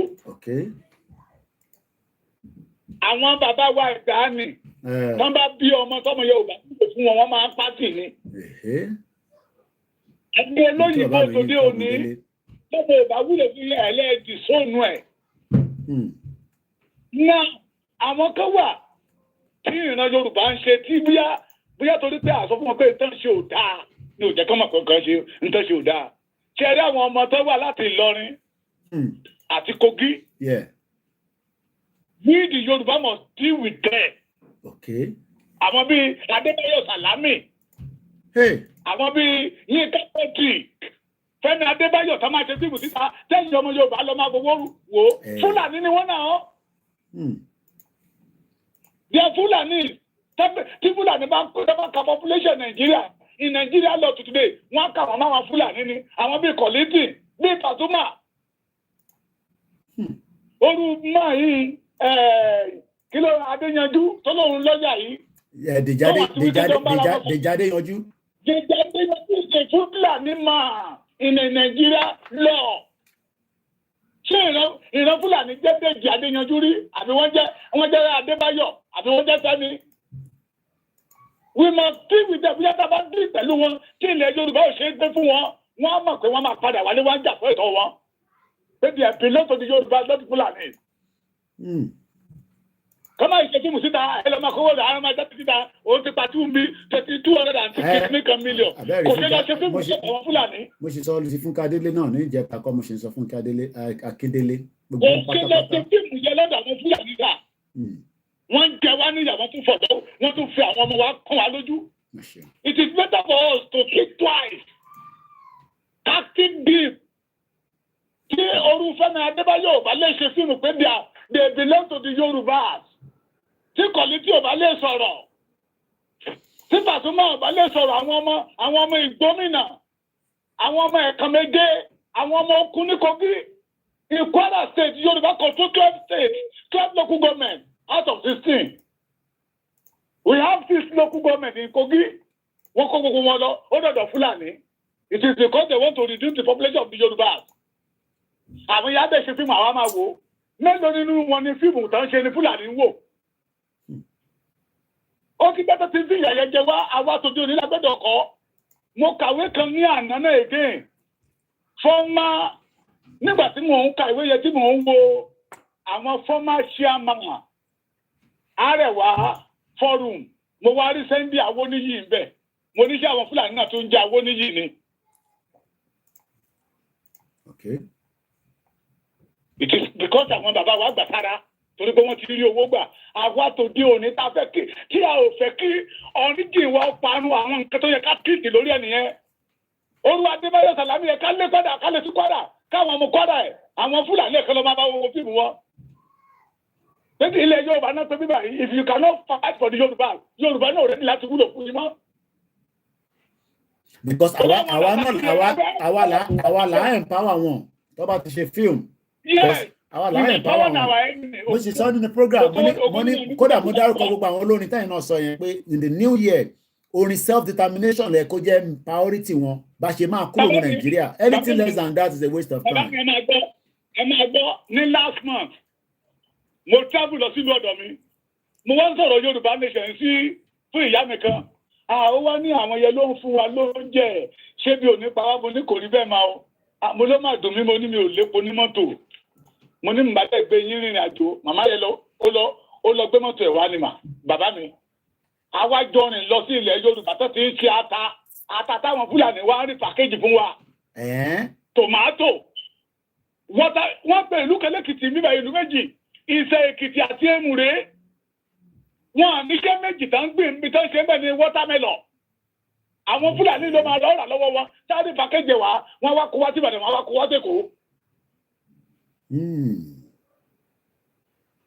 níwájú Afẹ́ Babalọ́lá yunifásitì mo dárúkọ lẹ́yìn báwa bá kú lẹ́nu àwọn ọmọ máa kó yẹ̀pẹ̀ bọ́ wa lórí iwájú yunifásitì bàbá yẹ Fúlàní ló ń gbin ata lọ́mọ ẹgbà sẹ́ni pé kò nílò fertilizer ta wọ́n wá bẹ̀rẹ̀ sí lọ kóra wọn wá this old man welcome there. ìjẹ́ sọ̀rọ̀ síbi tọ̀rọ̀ wà àwọn ọmọ tí ò bá ti wúlò fún wa ẹ mẹ́jẹ̀ káwa náà wúlò fún wọn mọ́ ká má ṣàṣedànù kó má ọ̀rọ̀ wa má dàbí olówó fowó ra kú. tá bá ṣe fíìmù tọmọ Yorùbá ò bá wò ó kẹgbẹ́ lọ sí Sókótó kẹgbẹ́ lọ sí Kánò kẹgbẹ́ lọ sí Adamawa kẹgbẹ́ lọ sí Katsina báwọn Fúlàní lè má bá wọn wò mẹ́. ẹ bá wa pín ẹgbẹ́ wọlé ṣe bọ̀tì nábẹ́ yín ni. bí wọn ò bá ti lè sọ wípé they belong to the Yorùbá wẹ́ẹ̀ tẹ́ fi pé wa mọ́ Fúlàní we are not a Fúlàní. wọ́n wá kó ṣùkà olúwo orí fi kúwó lé wọn lórí wọ́n fi religion pọ́n wọn lójú. kí ló dé tí Fẹ́mi Adébáyọ̀ kò ṣe fíìmù ní èdè Fúlàní kó ṣe dé tọ́sí Sókótó. gbogbo fíìmù tó ti ṣe Yorùbá ni. bẹ́ẹ̀ni. àwa ìlànà kówó sí là ń lọ rà. àwa là ń empower wọn. àwa máa lọ sórí kìnnì kan ọmọ máa wò. kódà ẹ bá wo àwọn diaspora bó ṣe ń wò wọn gan lórí YouTube ẹ máa wonder pé kí ló ṣẹlẹ̀ gan. These people they are not talking about our problem. ẹ lọ empower wọn ni as far as we are concerned ẹ̀yin lẹ lọ empower wọn ni ẹ̀yin empower wọn ni. that is why sir that is why. àwọn tó fi mọ̀ pé tí òun yóò dá onímọ̀ fi sọ bẹ́ẹ̀ tọ́jú fíìmù táwọn ò bá lọ wò ó. bẹ́ẹ̀ni. wọ́n jáde síta wọn ilé tó jẹ́ wọn mọ̀ fi mọ̀ pé wà láyé bàbá Ògúndé gbogbo fíìmù tí bàbá yẹn ṣe pátápátá ló fi bá situation Yorùbá wí. jáyé ó sinmi yẹ èyí sí Yorùbá kù jẹ́ kí Yorùbá ó sinmi lónìí. it is time láti ẹni tí ọmọ tí ò bá ti wúlò fún wa káwa náà ò máa wúlò fún. bó ṣe láti rí nìyẹn. kí àbá tí o olùdókòwò ní gbogbo ọ̀nà àtẹ̀ní láti máa empower wọn rárá. ọmọlúwàbí aṣọ ọmọlúwàbí wa yẹ sà aṣọ ọmọlúwàbí wa yẹ ẹja lọ kó sínú washing machine ká fọ̀ ká lọ ká ka gẹ́gẹ́gẹ́ ká kó pamọ́ ká wá gbé títọ́ọ̀gì díẹ̀ wọ̀ tábà wá gbọ́ tábà gbà tá a kó aṣọ ọmọlúwàbí yẹ wa a kó wọ̀ tábà yìí kọ́tínú ọmọlúwàbí ni wa Yorùbá we are so nice we are so accommodate àti accommodate ọ̀rọ̀ wọlé o àti accommodate wàhálà wọlé o kí àbádẹ́ múra accommodate ń dá accommodate yẹ kó má lọ sí pé òun ló máa yí wa lọ́rùn torí pé ìbànújẹ́ ńlá ni tí mọ̀jèsí bá ń tojú ìyá ẹ lọ sọ́run ìbànújẹ́ ńlá ni ohun tó ṣẹlẹ̀ ní Ìbàdàn yẹ ìbànújẹ́ ńlá ni. ìbànújẹ́ gidi ni kò dára rárá. 35 Yẹmí Fátókì mú kí ẹ brother mi Abánáyọ̀déjì àmútan mú kí ẹ sà. agbẹ́dọ̀ dìde ṣé Dangote nìkan ló wà ní sáà nígbà ayé àwọn bàbá wa Fọláwíyọ́ bàbá yóò ní kẹ́ni tó lẹ́wọ́ bẹ̀ ọmọ ìjẹ̀kọ́ náà àkàìmọye kọ́pìnì sìmẹ́ǹtì tó wà ń gbà yẹ Dangote débẹ̀ ó pa gbogbo sìmẹ́ǹtì ọ̀dà sí mu mo rí pé wọ́n ní kẹ́sì kan wà ní Benin Dangote ní òjò kẹsẹ̀jọ́ ọmọbìnrin tó fẹ́ gbé kọ́pìnì sìmẹ́ǹtì síta proud in Nigeria ó lé Dangote sugar ní everything ní tó dẹ̀ kéjì Yorùbá àwọn tó kọ́ra wọn ní lídà Yorùbá wọ́n dẹ̀ ń wòran so it's better ọmọ tí ò bá ti wúlò fún ìran Yorùbá èyí tá a bá lè gbà ń kó lórí ká bá nípò àgbáwọlẹ̀ orí bẹ́ẹ̀ nìyàn bá dá oko tí oko yẹ ò bá ti wúlò fún yàn ènìyàn máa ń pàtì ní. tó bá ṣe ẹdìyẹ tí ò bá pamare wọn á jọ̀bẹ́ bò lọ́rùn wọn á pàdánù. òdodo ọ̀rọ̀. nígbà tá a bá ń bá lọ báyìí báwo ló jẹ́ Yorùbá ṣe máa rí. They want to turn every Yorùbá to àlùmọ́jèrè we must say no to it. Thank you bàbá. ẹ ṣé gan ni bàbá ẹ ṣé gan ni Ọlọ́run bá ń dúró tì yín happy Sunday. ẹ jọ̀ọ́ gbogbo ọmọ Yorùbá ní gbogbo àtẹ bá ń gbọ́ wa ẹ máa bá wa kàn sí bàbá wa lẹ́kìtì ní gbogbo ìgbà ní tàdúrà ní ti financial support mo máa ń sọ pé it is important that we support the medias.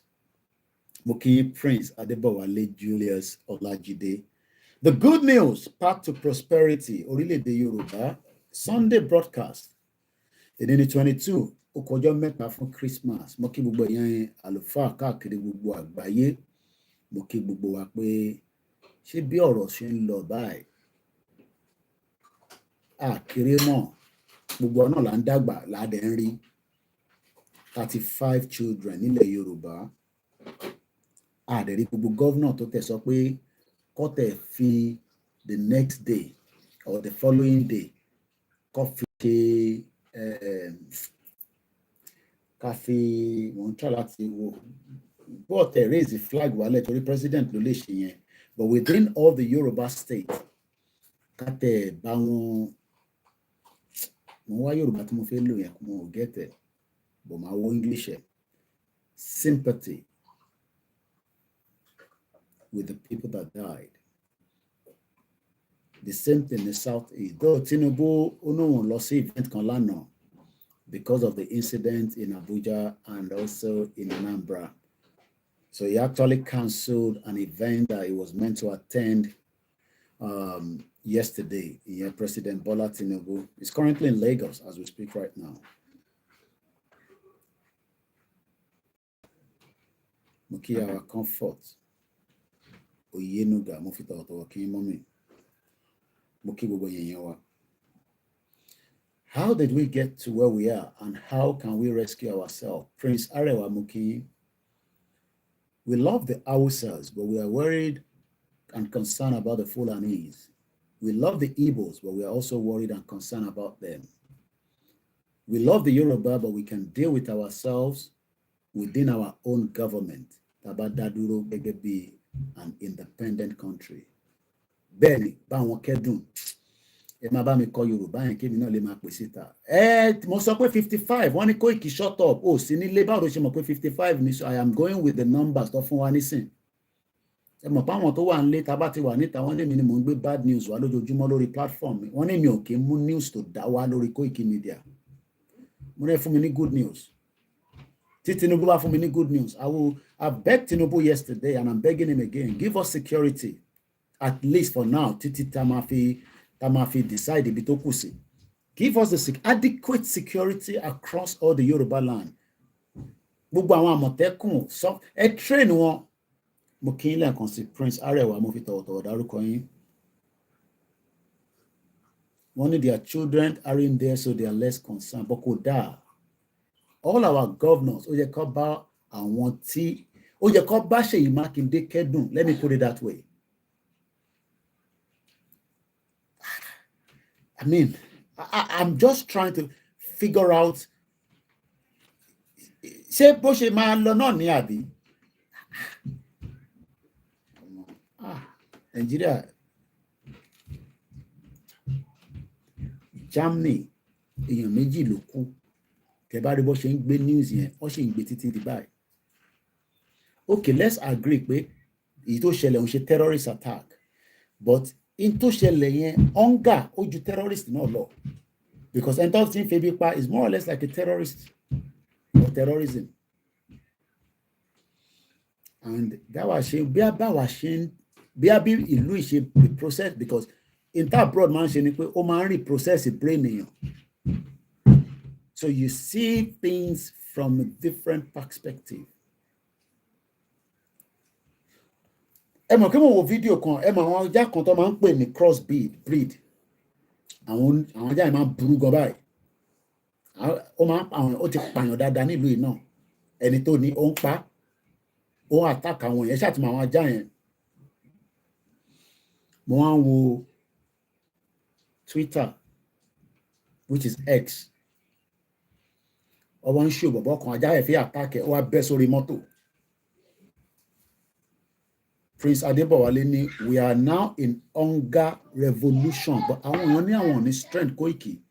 Ẹ má tún tì wá síta, ṣáà jẹ́ ká lọ máa tọrọ oúnjẹ, ká máa ṣe this. Mo ń bọ̀ padà lórí yẹn. Bájá yẹn ṣe fẹ́ wá gé bọ̀bọ̀ yẹn jẹ, ó bẹ́ sára mọ́tò. Baby don't record. Inú ẹ̀ ń dùn. While these activities of the dogs were trying to attack this man, ọmọ bọ̀bọ̀ yẹn kọ́ plank tó gbé dání ó kọ́ bẹ̀rẹ̀ sí ń là mọ́ wọn lórí àfipàkà ìkọ́kọ́kọ́ nọlẹ̀ àwọn bíi mẹ́ta kan tó ń bọ̀ gbúgbúgbúgbúgbúgbúgbúgbú wọ́n fẹ́ bẹ́sà ó tún là mọ́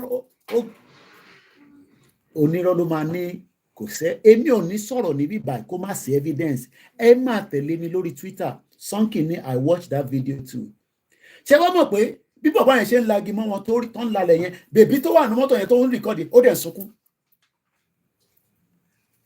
ó ga jù ọ̀gágágágá gìgìgìgì ó ga jù mo ti wà confused nísìnyí tí mò ń wò níwájú mi but let's come back here. ẹni tó ń record tínú ẹ̀ ń dùn pé ajá fẹ́ géèyàn jẹ ó wá ń sunkún pé wọ́n ń na ajá yẹn kò ń ṣe ẹ̀mọ̀ ìyẹn gbọ́ ó là mọ́ wọn ní àwùjọ orí àwọn ajá yẹn ṣubú sílẹ̀ lẹ̀ wọ́n ṣe kí ni wọ́n pa straight away àwọn tó kù sá lọ ajá nìyẹn ajá tó fẹ́ àtà ẹ̀mọ̀ kó tó bá àtàkẹ́ ni ẹni sìn náà àbí wọ́n máa take her out náà ni but for the fact that baby yẹn rí pé ajá ló ń lági mọ́ bẹ́ẹ̀ kí ló dé. èèyàn 35 mo kí bàbá mi Moses Ọláníran fàkàn síta o fundraising la ṣe ń ṣe o ẹ̀yin Koikimedia team gbogbo yín pátá ẹ máa bá ń fẹ́ àkáǹtì ta fundraising là ń ṣe mọ́kàn láti máa ṣe normally kò tẹ́ kí n sọ̀rọ̀ kankan wípé ẹ̀fún àbá àwọn èèyàn kọ́ máa ń Koiki gbogbo tó wá ń lọ ìwọ rí owó yìí nìkan ló fẹ́ gbà owó lè ní need nísìn if not there will be more hunger and palliative stampede lè stop yẹn o èmi ò ní kẹ́ dáwó ká fẹ́ fi stop yẹn owó ilé iṣẹ́ tèmi need pé Koikimedia the first quarter kárí owó lò ká má tún struggle bíi ti 2024 ẹ bá máa fa àkáǹtì tẹjọ ẹ bá ń fi sórí Instagram náà tó bá possible ẹ bá ń fi everywhere 35 children 35 3 Professor Akitoye ló ń pè ní gbọ́dọ̀ gbé kọ́ọ̀lù ẹ̀ má bẹ̀rẹ̀ yẹn wa bàbá ló ń pè hello daddy ẹ káàárọ̀ adúpẹ́ sá ẹ káàsán sá lálàáfíà sá èmi ni ẹ sá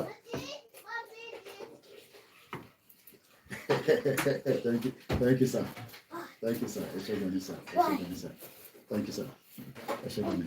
Fulani are hiding under a ṣe sọ̀rọ̀ láàárọ̀ yìí ni o bí kí n pè wọ́n lẹ́sẹ̀kẹsẹ̀ kọ́ pè yìí kódà àwọn lọ́ pè mí láàárọ̀ yìí.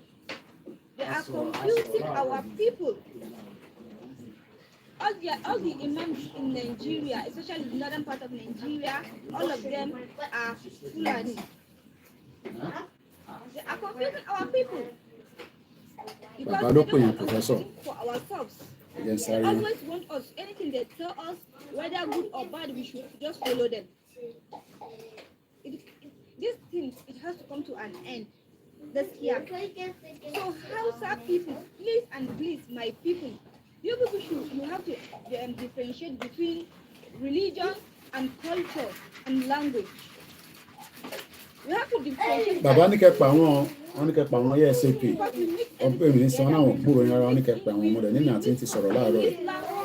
Everything you need religion, not matter of Islam, because they even put hate on us. Anybody. Ẹ má bínú yín yan wa Professor Akitoye ló pè mí lẹ́nu. Especially the people that are Christians or any religion that are Hausas, they call us Maguzawa, non-religionists.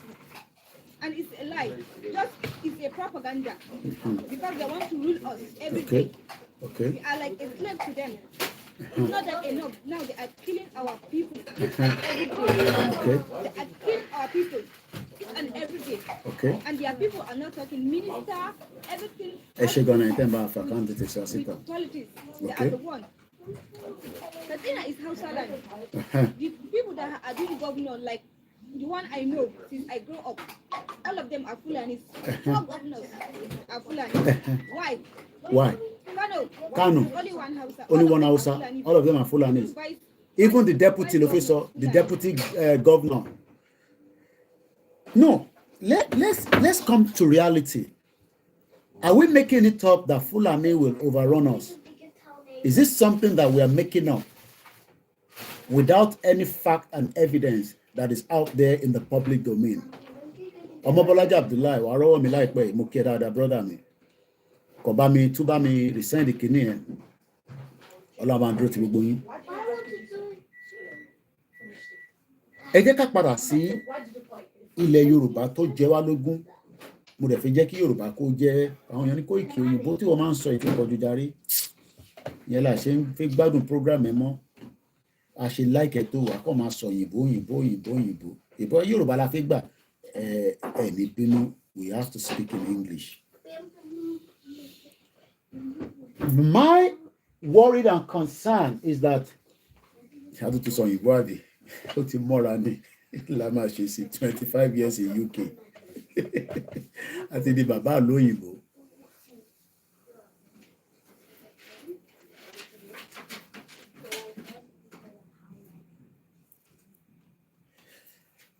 "35 children, and everywhere has just been very quiet." Like I said, àwa wá síbí báyìí láti shift blame. I go with Lady K. Gbogbo blame is on the government. And this is the new government that can solve those problems. Only documents tí mo gbé dání. Ó wà lórí koikimedia.com. PDF, ẹ lọ download it. Word, ẹ lọ download it. Màá tún try láti resend it síta again. Fẹ́yìn tí ẹ bá wà lórí Koikimedia WhatsApp group chat. Then lórí group wa, àwọn wèrè kan máa ń wà níbẹ̀ lẹ́ǹkọ̀ọ̀kan. Wọ́n máa ń pè àwa náà kọ̀ pé lórí video call. Èèyàn ṣáà tètè fẹ́ mi ní pé Koiki yẹn kan wà lórí WhatsApp group ẹ tó ń yọ wá lẹ́nu, ó máa ń tọrọ owó. Ó ṣe ni láàánú pé kan náà àwọn ọmọ tájọ́ ń ṣe Yorùbá nation mọ̀ ní dárúkọ ẹ̀, but nígbà tí mọ́mí wa kan ní outside London send message mi pé ń tọrọ owó lọ́wọ́ àwọn. Mo wá nọ́mbà yẹn títí because we have about 500 and something people on that WhatsApp group. Oh, le post sínú ẹ̀, mo ní the prayer, mo ní the good morning. Àti lọ́kẹ̀. But as usual, kò sí bá ṣe lè ṣe, people will still see your number. But lórí channel, as you build the WhatsApp channel, you will not be able to see people's number. So maybe later on, I might close WhatsApp group yẹn. Ẹ wá kọ́ wà lórí channel wa nìkan. Because with the channel, it protects your number. And I think that's what we might do in 2025. We close the WhatsApp group. Ẹ máa wà lórí Koikimedia channel, WhatsApp channel. I'm sure some of you know what I'm talking about. If you don't know, there's what I call the WhatsApp channel, Orileede. So with this now, nobody can see your number. Your number is secure because ìlú ìtẹ́mìgbé, data of people are very important. So what you would do is I share a link again. So I will review with my team, with the management, and we might shut down my WhatsApp group and we just stick to the channel. Because with the channel, because any kankan tó máa rí number. Because bàbá kan pè mí láti India, èmi ò ń gbé video call. Kò wèrè ni wọ́n, àwọn yẹn bàbá wèrè pọ̀ níbẹ̀. Ó ṣàn pè lórí video call. I didn't pick it up. Because I know what they're going to start showing you tó bá ti pick it. And I'm sure you all know what I mean.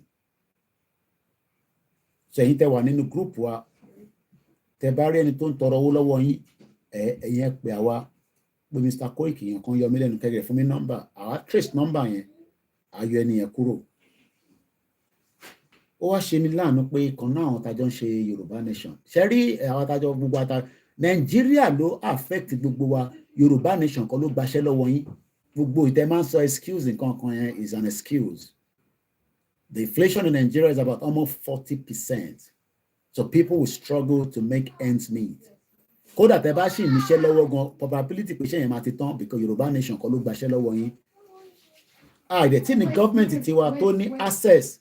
Bàbá Akíntóyè ní leader àwọn ọlọ́pàá mi tán nísìn. Tó bá yẹ pé Bàbá Akíntóyè ti gba country, tí gbogbo ìtì dúpọ̀ onítìrì gbogbo jágbajàgba jógbòjògbò àwọn nonsense thing tó kọ̀ gbé jáde tó sọ fáwọn èèyàn láti gba country ẹ máa dúpẹ́ fún máa yọ ẹ máa jó ẹ máa táwọn èèyàn dẹ̀ ń tẹ̀lé àti ìjìnlẹ̀ àti gbogbo wọn nonsense. Our ìtìgbà country, but we are working towards getting it. Mo kí bàbá mi Sálíò lásìsì, Moses mo kí wọ́n ní Tinubu has no idea of what to do about security or anything. Tinubu was just in Aso Rock like a statue. Èrè ló ń pè ní statue. Èrè Mandela. Èrè Abati Macaulay.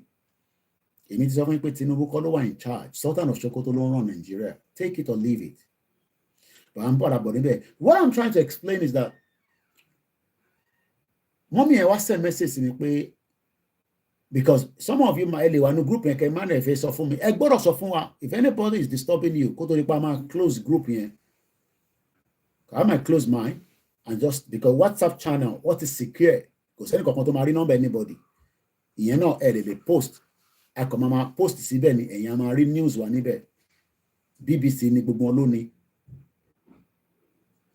Because the reason why we might just stick to the Telegram is because maybe Telegram, because there are some things that you post that are much heavy in the Telegram than the WhatsApp.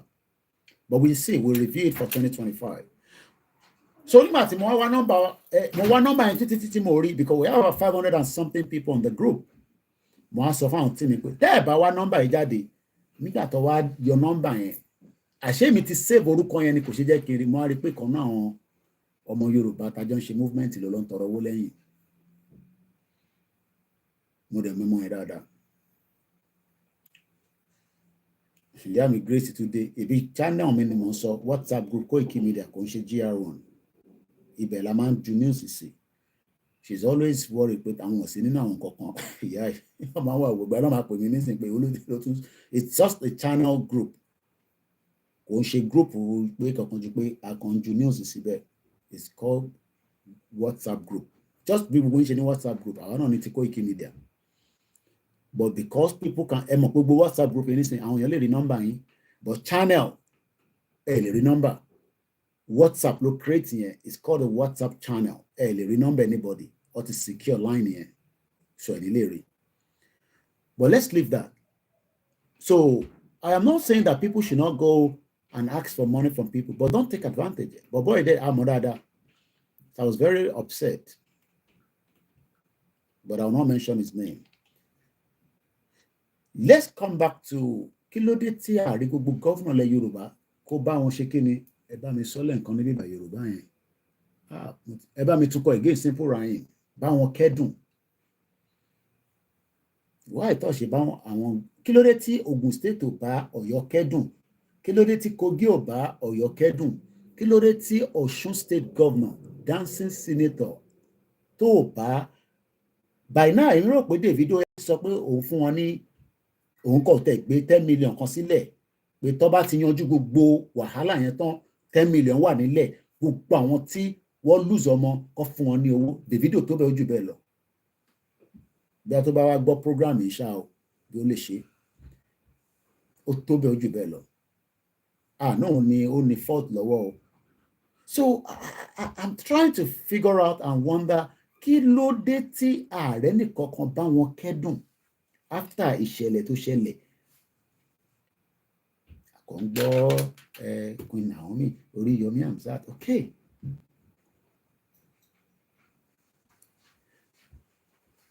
On my stand as a journalist, if such event happen in this country, it doesn't matter who you are, you must be investigated.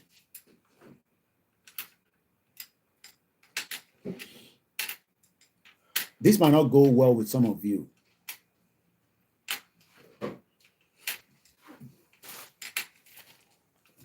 If such event happens here, nobody will be charged until proven guilty, but you would be questioned and you will be called. But what I have seen with many analyses is that people are too sympathetic.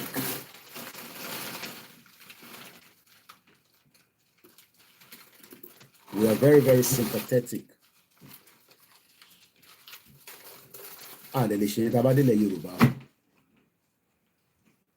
That's a fact.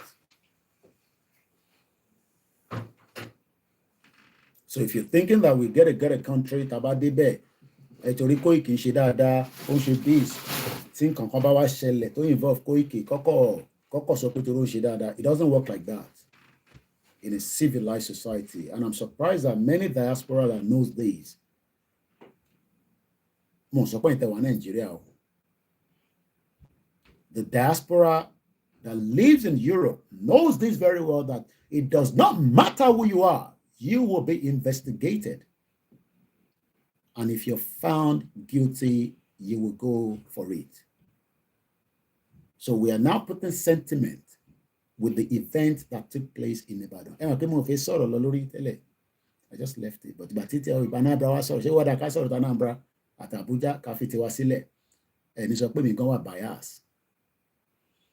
So we have put sentiment to the situation. It does not matter whoever the person is, they must be investigated. No matter who they are. The closest friends of the Queen in this country, they have been investigated, and some of them have been charged, and some of them have spent time in the prison. And the Queen did not interfere with such events. But Nigeria, everything goes. We put sentiment to everything. Unshidada. Akobani. Okay. We're talking about the death of people now. People need to investigate it, and people need to be charged. It doesn't matter whoever they are. In the UK, and we will just leave it like that. I don't buy that. Yes. And that's the kind of country I want us to be in. That means we will let a lot of things let loose. There are many factors that led to that event. But the major factor is that we don't have a government.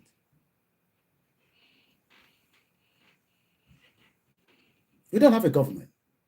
So all I have seen so far with everybody talking, they're using the Nigerian narrative to talk. Nigerian narrative.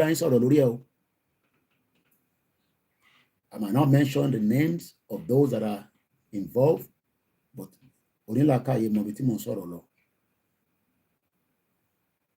so if I key into abroad, investigated when the former Senate president tó gbé èèyàn wá sí UK tó fẹ́ yọ ẹ̀dọ̀dọ̀ náà ẹ̀ tó ń pè ní kidney èmi lọ sí court now ike Keremadu, and we were careful with our reporting until he was charged and found guilty. He's serving the sentence right now. Mo sọ pé àdúrà tèmi ni pé tó bá máa fi jáde Biafra ni kó máa gbé lọ kí Nàìjíríà ti pín. That is my wish and prayer. And I'm looking forward to the next year when the Zani Alison Madueke alleged in corruption by the National Crime Agency. Because it's sentiment in any crime. It doesn't matter, especially totally involved with death. Ibiti Kubatiwa, I got to investigate it. In Nigeria. And that's why we are saying we need to go. Because if forensic, Allah just saying, hey, everybody just shout. Shout. No forensic of anything. And that is where I believe my sister, Dr. Kemi Ololoyo, stand as well. Unisoro Biomugo, investigative journalist.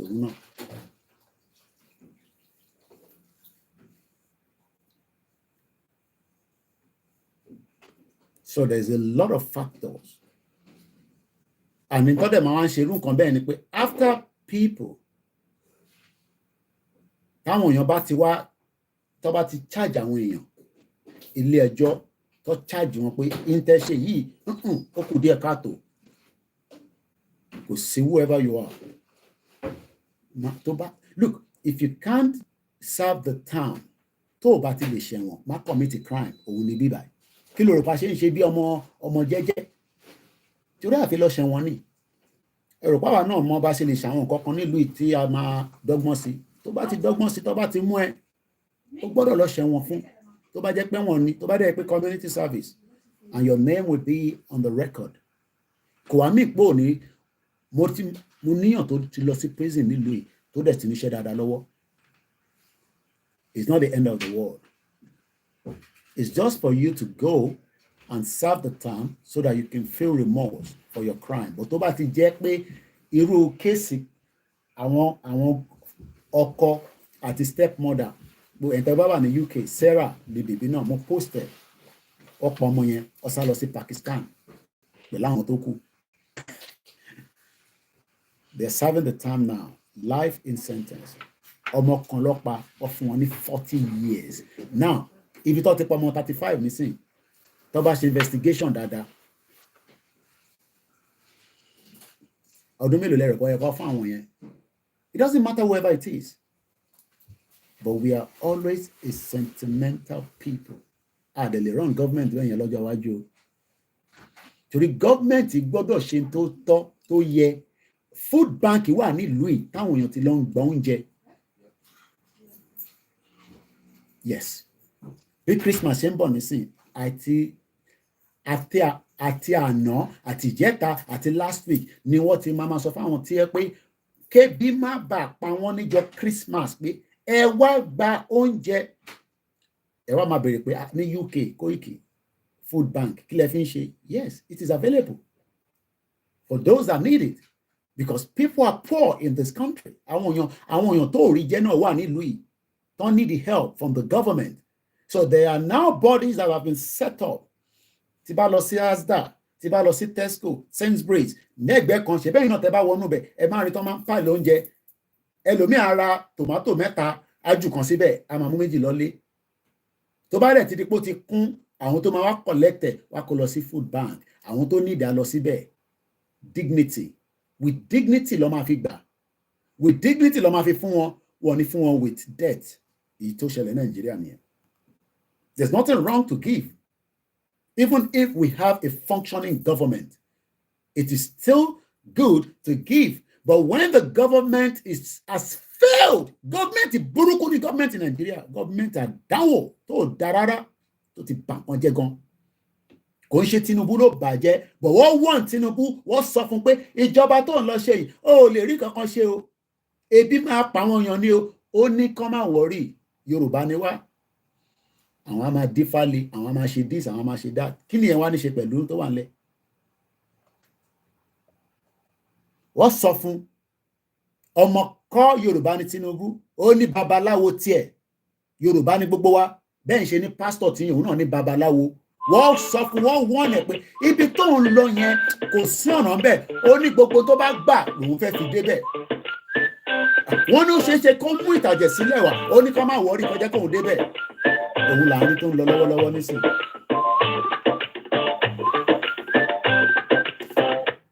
Òun làárín tó ń lọ lọ́wọ́lọ́wọ́ nísìn. Hello caller.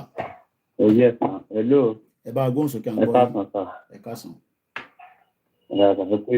Ètò náà nìyẹn. Ẹ rí Ọlọ́run máa kún yín lọ́wọ́. Ṣèdùmarè. Bàbá lè ti sọ̀rọ̀. Ọlọ́run dẹ̀ jẹ́ kán sọ̀rọ̀ tó lágbára Ọlọ́run. Pẹ̀lú ògo Ọlọ́run. Ẹ rí àwọn tó ń darí wa ní ìlú wọ́n ti mọ wíkì point wa. Wọ́n ti ṣe di pàwájì náà. Ó dàbí ẹni tó bá so ẹdìyẹ mọ́lẹ̀ àbí ajá tó fún oúnjẹ. Ìjọ tó bá máa jàjà fún oúnjẹ báyìí, ajá yẹn máa dà bí ẹdìyẹ, wọ́n máa ṣùgbọ́n bó ṣe ń tún ìwà ilẹ̀ Yorùbá ní àmì South Nàìjíríà nìyẹn. Ẹ rí gbogbo ìgbàtẹ́gbọ́n ti ń pariwo fún àwọn mídíà pé ẹ máa pariwo ìyà wọn fìyà ń ṣe àwọn èèyàn. Ṣé bàbá Amsat ṣé wọ́n máa sọ fáwọn ọ̀pọ̀? Ó ti ẹ̀dá ó kàn dùn mí ní wípé àwọn ẹ̀mí àwọn ọmọ ọlọ́mọ tó yẹ kí wọ́n tiẹ̀ tí ìtọ́lé ayé wọn tí ìtọ́lé ayé jẹ wọn tí ìmọ̀dílé ayé ṣe rí ẹ̀mí àwọn ọmọ tó sọ nìyẹn because àwọn ọmọ tó sọ nìyẹn sìn àwọn tó máa wúlò fún orílẹ̀-èdè Yorùbá wà ní wọ́n wà náà àwọn tó sọ Ọlọ́run abára rẹ̀ àwọn òfin wọn lẹ́kùn. Àmín. Ẹ rí àwọn èèyàn wa àwọn ìjọba wa wọ́n mú àwọn èèyàn díẹ̀ nínú wa wọ́n ń lò wọ́n fún wa nǹkan tí mo sọ sí yé yín Orileede and tax ṣèbí bàbá rí ìyà tó ń jẹ àwọn èèyàn lórí tí bàbá ò lè máa sọ fún wọn pé ẹ̀yin ìjọba yìí ẹ hùwà tó dáa fáwọn aráàlú ṣe báwọn náà travel out maybe 2 months ago àwọn náà rí bí ìlú òyìnbó ṣe rí ibi ó yẹ káwọn náà máa pariwo because àwọn náà ń jẹ nínú ìjẹ ẹ má jẹ́ àdẹnu bọ̀rọ̀ ẹ jẹ́ ká sọ̀rọ̀ níbi tọ́rọ̀ lọ àwọn náà ń jẹ nínú àwọn ìjọba yìí wọ́n jẹ ẹ má jẹ́ àpárọ̀ fúnra wa ṣé wọ́n fẹ́ sọ pé àwọn jẹ nínú ìjọba kí ló kọ Ọ̀yọ́ state ni wọ́n jẹ́ ń bibẹ̀ náà wọ́n jẹ́ ń bẹ̀ because àwọn náà ò lè sọ dúdú ọ̀rọ̀ àwọn travel lọ́jọ́ yẹn wọ́n sọ pé àwọn ìlú kan wà wọ́n kó apọ̀ wọ́n ṣe kí kan they go straight to the point bàbá yẹn go straight to the point tó kàn sí mi ni wípé àwọn ẹ̀mí àwọn ọmọ tó sọ nìyẹn because a lè máa wá sórí títà ìgbà tí wọ́n sọ pé Ọlọ́run mú kinní kan náà nù ilá yóò rí bẹ́ẹ̀ because gbogbo wa náà la lọ́mọ ńlé kọ́ máa try kọ́ máa sọ òdodo ọ̀rọ̀ lẹ́ẹ̀kan fún kọ́ máa try because èmi náà máa ń fọ́lù wọn náà máa ń fọ́lù wọn lórí ètò wọn máa ń fọ́lù wọn bẹ́ẹ̀ta gan náà mo ìsọwọ́ èèyàn kan tàbí wọn máa ń fọ́lù ẹni yìí because àwọn náà ọmọ Yorùbá ni wọn àwọn náà ń travel out gbogbo wàhálà fẹ́yìn kọ̀ọ̀kan yìí ṣe yìí ṣé ẹ̀ ṣàlọ́mọ bí báyìí ẹ̀ lọ́mọ bí bọ̀ ẹ̀rù bẹ́ẹ̀ ṣe fi lélẹ̀ ẹ̀rù àwọn ẹbí yín tó wà ń bẹ̀ ṣé gbogbo ẹbí ti tẹ̀ lólówó yìí ṣé tó bá lówó kan kò lè dá pọ̀ gbogbo ẹbí ti tiẹ̀ bọ̀ tọ́wọ̀n kan bá sọ máa sọ pé irọ́ ni kò rí bẹ́ẹ̀ kò ṣe kinní kan ò rí báyìí kinní kan ò rí báyìí wọ́n fẹ́ dọ́gbọ́n da àwọn yẹn Sunday Igboho fẹ́ da ó fẹ́ da àlàáfíà lóru ni ó fẹ́ ṣe kinní kan ìbáwọn náà ti fojú ara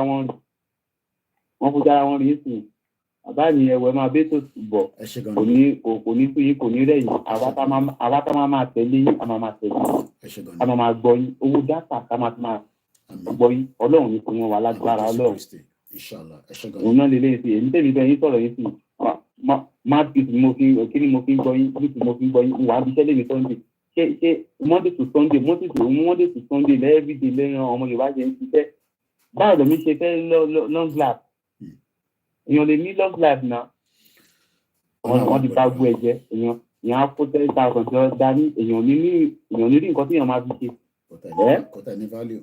bàbá máa bí tó bọ̀ ẹ ṣé gan ni mo kí gbogbo mo kí ẹ̀yin tẹ́ wà nílé mo fẹ́ ká padà mo ní dọ́kúmẹ́ǹtì yìí ni solution to the problem mo máa fọ ibi tá a kà dé tí gbogbo wa dẹ̀ ń follow ẹ̀ òun ni a ti sọ̀rọ̀ nípa we shall modernize our cities òun ni audio clip àti video tá a ti ṣe so the next one òun ni we shall seriously emphasize enterprise and business mo lè ka méjèèjì but mo fẹ́ yẹ ká lọ sí number 28 ká wá fi wo in tó ṣẹlẹ̀ nílẹ̀ Yorùbá in the last few days topic yẹn sọ pé we shall àwọn wo ló ń sọ we ìjọba ilẹ̀ Yorùbá we shall take conscientious amalowa English dictionary yẹn jáde nísìn conscientious care mo mọ̀ tó ń pè ní care ìtọ́jú ní ọba sọ pé care C-A-R-E gbogbo àwọn tó ń jápa lórí COS care lè máa ṣe o má jápa kó wá sọ pé ó fẹ́ lọ ṣiṣẹ́ ní First Bank àbí World Bank àbí intọ́ ní kó wá ṣe yẹn gan ló máa ṣe o bóun ẹ̀ kó gbé the first class degree dé lùi orí COS tó fi wọlé yẹn kò àfi tó bá wà lọ ṣèyàwó àbí tó go through another immigration route ló fi lè tó wá ní stability kò lè switch but ó dé pẹ̀lú COS kí àló máa wá ṣe níbí báyìí that is what we need it for kí àtà lè fáwọn èèyàn nílé àwa fún wọn nílùú òyìnbó gbogbo àwọn àgbàlagbà tó wà ní care home nísìn wọn máa ti bẹ̀rẹ̀ sí jẹ lunch bó ṣe ń jẹ èmi náà ti ṣiṣẹ́ láwọn ọbẹ̀ yẹn rí nígbà tá a kọ́kọ́ dé some 25 years ago kò sí iṣẹ́ tó ní ìdọ̀tí kankan iṣẹ́ níṣẹ́ ń jẹ́ owó gbọ́ òde rùn mo sì tèmi ló sọ fún mi pé iṣẹ́ kò ń pààyàn iṣẹ́ kí ló ń pè ní iṣẹ́ apá ètò ẹ pé kódà òun láàrin tó ń ṣẹlẹ̀ nílẹ̀ Yorùbá lẹ́nu ẹnu mo sì tèmi lè máa ti ń gbọ́ yẹn pé iṣẹ́ pé à ń ṣe ilé tẹ́gbọ́n yẹn sọ nísìnyí pé òun ṣe ń jẹ Sunday mo fi dá sí ni o àìmọye àwọn tó wà lẹ́nu iṣẹ́ lọ́wọ́lọ́wọ́ nísìn 7 days làwọn náà ṣe ní ìlú yìí. But the only difference is à ń rí the difference láti yọ díẹ̀ láti send sẹ́yìn nílé. Ṣé ẹni tó ń ṣiṣẹ́ 7 days ní sẹ́mo lè ní kó fún mi ní 5,000 kò ní ní Koiki àbò pọ́npọ́n yóò ní kò jẹ́ kó rí bẹ́ẹ̀. Àná mo ní ṣé o lè mú 170,000 naira kó lọ fi ṣe shopping. 80 pounds ni mo ná nínú ilé ìlànà láti lọ fi ṣe shopping. Ṣé ìwọ náà lè ṣe the same thing based on the economic and the inflation of Nigeria, because inflation bí báyìí náà ti lọ sókè. Gas wo mo ti pa kò ṣe máa tàn ní 24/7 gbèsè ní bí ṣe wà báyìí nísìnyí mo ń fi pé ó dà ń pé atẹ́gùn díẹ̀díẹ̀ torí pé mo ò dẹ̀ ti cotton tí bá lọ sókè nísìnyí màá kọ́ lọ mú body warmer màá kọ́ ra wọ̀ sára tó bá tán o máa sanwó ẹ̀. Kò sọ̀fẹ́ ní London kò sọ̀fẹ́ ní Europe. Gbogbo gáàsì kẹrin bó lọ ti ń kó wá ọ̀dọ̀ wa lọ ti ń kó wá. Gáàsì ń bẹ ní Ondo bí ṣe gbọ́.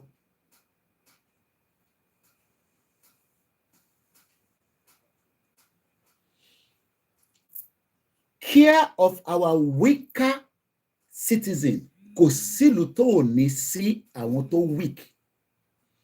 Ṣẹ́ni tó ní sickness nísìnyí ẹni kó lọ máa ṣiṣẹ́ ìjọba ló gbọ́dọ̀ tọ́jú ẹ̀. So there are many factors that the government failed in the situation to ṣẹlẹ̀ ní Ìbàdàn. What are the factors? The welfare of our people has never been taken care of by all the bastard olórí burúkú politicians. The welfare of our people. The welfare of our people. Òun ni àwọn bàbá Awólọ́wọ̀ ṣe tí àwọn eléyìí ò rí ṣe.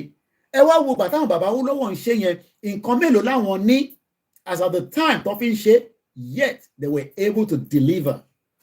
Àwọn eléyìí nísìn, there are many opportunities for them to have delivered the welfare of our people, but they failed. And ẹ wo mi tàwa délé ní nísìn 35 children 35 mẹ́ta àti márùn 35 ẹ bá ń kọ́ ní Yorùbá kí ló ń pè ní 35. So ẹ jẹ́ ká lọ gbọ́ in tí bàbá Akíntóyè sọ pé tá a bá jẹ́ pé a ti wà nínú country wa a lè àdìmọ́ bọ́ a gbọ́dọ̀ yọnú ẹ̀. Ìta máa ṣe fún láti ṣe ìtọ́jú fáwọn tó wà wíkà. Tó bá náà kan wà wíkà wọ́n pọ̀ nílùú ibi jàǹbàlá tó jẹ́ pé ìjọba gbọ́dọ̀ tọ́jú wọn títí tí ọlọ́jọ́ máa fi dé ọ̀dẹ̀ gbọ́dọ̀ pa wọ́n. Ìyẹn làwọn wèrè kan ní àwọn ibiṣẹ́ kọ̀ọ̀kan àti rí nọ́ọ̀sì 23 ọmọ 23 dákẹ́ nílẹ̀ Yorùbá bẹ́ẹ̀. Ẹ wá jẹ́ ká wo kí ni bàbá wa pòfẹ́sọ̀ àti ẹ ti gbèlúra wọn mò ń rí 25 níbẹ̀ yẹn ẹ̀yin kọ 23 problem tá a máa ní nìyẹn àtúwọ́ ẹlòmíì tó bàbá mi kọ́ kí ni 35 ní Yorùbá nígbà táyìn kọ 23 ìyàwó kan kọ 25 èwo la fẹ́ múnú méjèèjì nísìn. Nigeria, the crime scene, the country that has no value for its citizens, the country that hates its citizens so much that the citizens are crying on a daily basis. Ìjọba dẹ̀ ṣe bí tí wọ́n rí wọn 25 ní ọ̀dà. So bàbá mi Gani ìbọ̀lẹ̀ yìí ti rí 23 àbí ẹ ṣe mistake ni àbí mẹ́ta Facebook lẹ́fẹ̀ẹ́ kọ. So wọ́n ní 25 ní ọ̀dà. Let's move forward. Mo fẹ́ recording tí mo fẹ́ sọ yìí so that kó lè lọ as an audio as well. Mo kí gbogbo èèyàn wa ọbẹ̀ Elédùmarè tí gbogbo wa fẹ́ blame òun kọ́ la máa blame. Àwọn tá máa blame ni ìjọba tí kò ṣe ẹ̀tọ́. Ẹ ṣé gan ni bàbá mi ọkọ yà wọ́n ní 25 ni so ẹ ṣé gan ni. Let's read this. The Good News Path to Prosperity in our Orileede Yoruba by Professor Adebanji Akintoye. We shall take conscientious care of our weaker citizens. À ń fẹ́lẹ́ fi wo in tó ṣẹlẹ̀ ní ìlú Ìbàdàn ní inú oṣù December yìí níjọ́ Wednesday a fẹ́ wá fi gbé yẹ̀wò pẹ̀lú intí bàbá wa Professor ọmọ Adébánjí Akíntóyè sọ pé bí a bá gba ilẹ̀ Yorùbá tiwantiwa yìí àwọn 25 tó ṣaláìsí tó jẹ́ àwọn ọmọ ọ̀dọ́ irú ò gbọ́dọ̀ wáyé o nílẹ̀ Yorùbá wa torí pé kí ni iṣẹ́ ìjọba ni pé kó ṣe ìtọ́jú tó pọ̀ tó yẹ fún aráàlú. Ẹ jẹ́ ká wá sáré kan tí bàbá Akíntóyè tó kọ nínú The Good News Path to Prosperity. We shall take good conscience of our weaker citizens. We Yoruba pride ourselves as a people who honor and conscientiously take care of our aged persons and who care very seriously for the weaker persons among us, such as the physical challenge or the mentally challenged. In traditional Yoruba society, we used to say proudly that we will never let our weak or infirm become destitute in the street or let them become beggars in the street. Ìyẹn là ń rí nílẹ̀ Yorùbá lénìí. Àwọn tó ń tọrọ gbogbo ọmọ Yorùbá tí wá di àlẹ̀máńjèrè. Bàbá wa Akíntóyè sọ pé àwa máa ń sọ pé a máa ń fọwọ́ gbáyà pé no, ilẹ̀ Yorùbá kò ní sẹ́ni tó máa tọrọ jẹ. Ìyẹn láyé àtijọ́. Èèyàn 25 lẹ̀mí bọ́ lára wọn látara in tí à ń pè ní what they become destitute. Wọ́n rí ọ̀nà àbáyọ mọ́ torí pé kò sí ìjọba. Ìjọba kúrò láàrin ilẹ̀ Yorùbá àmọ́bi tó lọ. Ọmọ 25 ni ẹ̀mí yọ lára wọn látara pé what they become destitute.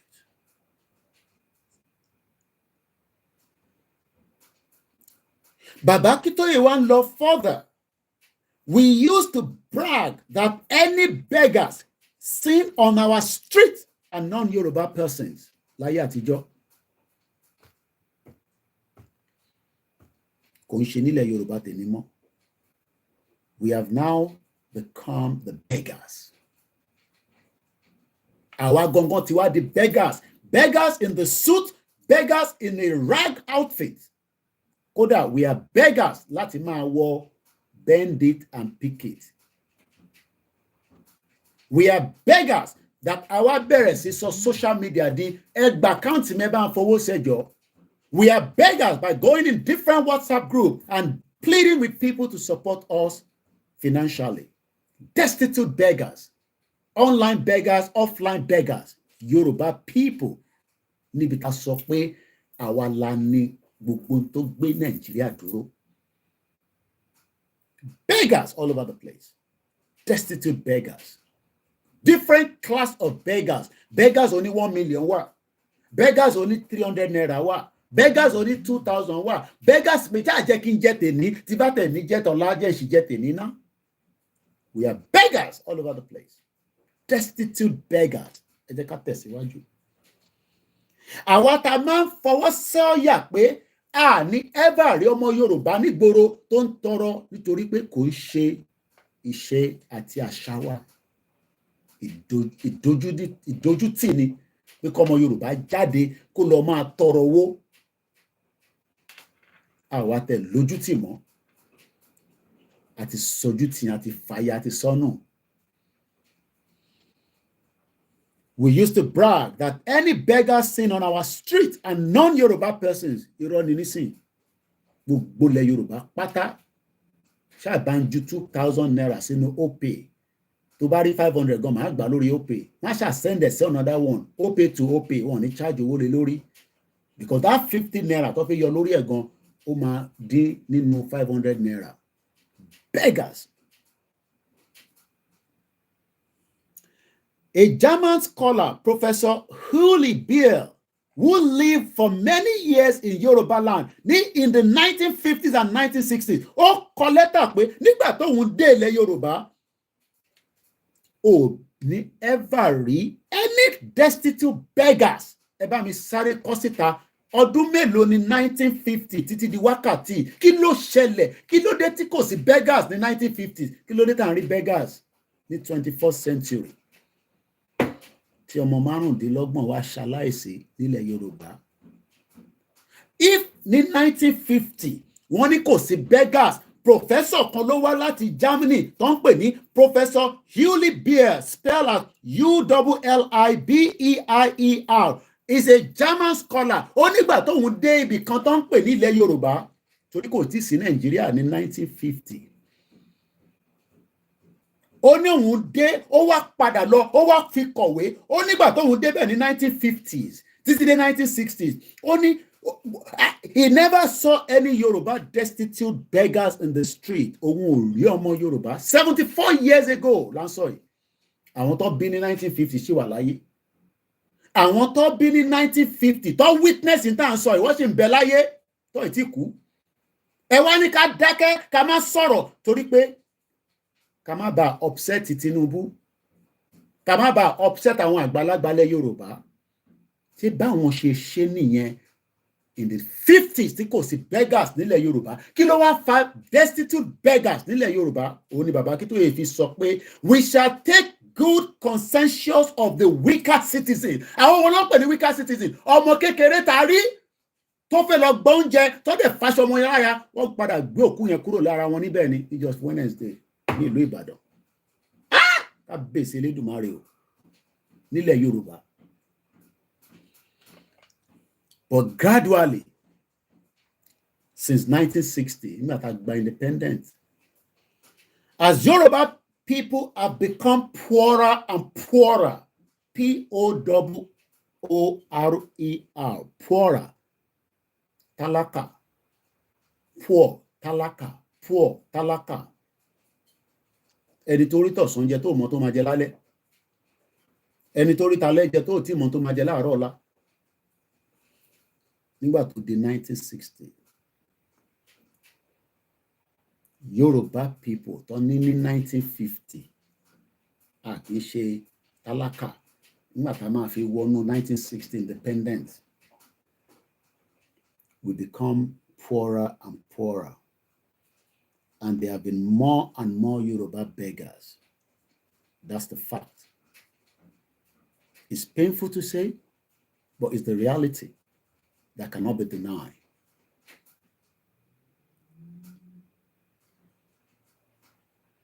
At first, these were the physical or mentally challenged. Àròpá àwọn tó ń tọrọ tẹ́lẹ̀, àwọn tó ní àrùn ọpọlọ ni wọ́n. Àròpá àwọn tó ò normal. Àwa dé CMS, àwa rẹ̀ ẹni tó wọ suit tó gbé tó fa báàgì dání, àwa súnmọ́ ní ẹ̀gbọ́n ẹ̀ ní 1,000 naira ń bẹ̀ yẹn. Wàá máa wò ó pẹ̀lú suit lọ́rùn. Ó rẹ̀ mínẹ̀. Ó kàn fi suit yẹn ṣe kí ni? Ó fi ṣe kàjọ́.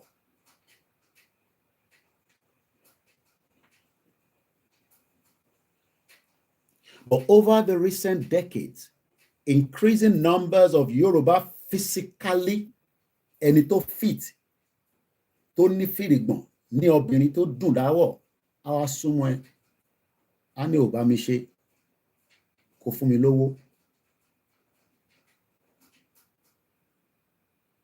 Àná ọmọ wà nílé tó máa jẹun, ẹ ṣáà fún mi ní 2,000, ẹ gbé mi sẹ́gbẹ̀ẹ́ mọ́tò kẹ́ gbá sí nílẹ̀ Yorùbá. Àwa rí àwọn tí abẹ́ mọ́tò lẹ́gbẹ̀ẹ́ mọ́tò ní corners. Àwa realize pé kò wá ń ṣe àwọn tó ní àrùn ọpọlọ là ń sọ mọ́ nísìn. We now started seeing increased numbers of Yoruba physically and mentally healthy and firm have ended up as beggars. Wọ́n ti wá di ẹni tó rí jẹ tó rí mu. Professor Hewley tá à ń sọ yìí, wrote that when he came back on a brief visit to Nigeria in 1986, on sunkún. Ẹni tó wá ní 1950 tó bá Yorùbá pé àwọn èèyàn dúdú làwọn eléyìí, kò sí beggars. Ọ̀nà wa padà wá ní 1986. Ẹ bá mi sáré calculate. Ó padà dé ní 1986. After a long absence from Nigeria, he now saw some Yoruba beggars. Women who were perfectly healthy. Sadly, he wrote in his diary, kí ló ṣẹlẹ̀ kẹ̀? Eléyìí tó ń wá ní 1950. He was not a beggar. Kò sí beggar nílùú yìí. Kí ló ṣẹlẹ̀ láàrin ìgbà tó ń wá nígbà yẹn títí di 1986? What went wrong? The same person that came in 1950s returned back in 1986 and saw Yoruba beggars.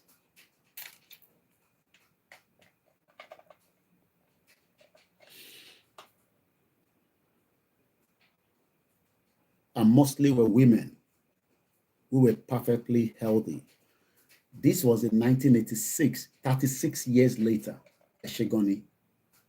They were lórí ètò. Torí audio tá ń ṣe lọ́wọ́ tẹ́ fi gbọ́ yìí. Orí ètò láti ń ṣe lọ́wọ́ lórí Koikimedia níjọ́ Sunday 22/12/2024. 36 years. Ọmọ tó bí ní 1986. Mo wá rántí pé bàbá wa Stephen Emmanuel ní pé ẹ̀mí sọ fáwọn ní 1980 pé ebi máa wọlé Yorùbá. Wọ́n náà wọ́n kan sọ fún wọn pé kò possible. Pé ìta máa fi mọ̀ pé Yorùbá ti wà nínú wàhálà ní ebi. Àwa ṣe ń sọ pé ikú ṣẹlẹ̀ ní Ìbàdàn. Ikú yẹn ti ń bọ̀ láti 1986, 36 years ago, or in between 1950 sí 1986. So why are we now alarmed? What went wrong? The same professor, Tonowani, around the time of 1950, Tonowari, destitute beggars, one kọ̀ wá tó tún padà wá ní 1986, 36 years after, ó wá bẹ̀rẹ̀ sí rí destitute beggars tí kò rí ní 1950. Wọ́n wá jẹ́ kó yé wa pé nínú diary ẹ̀, àwọn tó náà wá rí yẹn wá jẹ́ àwọn Yorùbá kan náà tó rí tẹ́lẹ̀. Women who were perfectly healthy. Sadly, he noted in his diary. Òyìnbó má àwa gan ní diary. Gbogbo tẹ́ ń wò yìí. Gbogbo tá ti ń lò bọ̀ tó máa di ìwé ìtàn. Táwọn kan máa fẹ́ ní access sí pé ntí Koiki ń kọ́lẹ̀ yẹn mo fẹ́ mọ tó ń kọ sínú bẹ̀ lọ́jọ́ iwájú.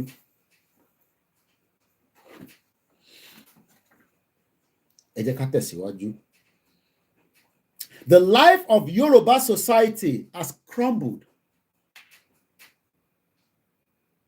The life of Yoruba people have crumbled. Ó ti wó. Kò ń ṣe ọ̀rọ̀ sentimental. Kò ń ṣe èyí tó ṣẹ̀ ṣẹlẹ̀ ní Ìbàdàn la ṣe mọ̀ pé ó ti crumble. Ṣé ìwọ mọ̀ pé ó crumble ni? Ìgbà wo ni ìwọ mọ̀ pé ó ti crumble?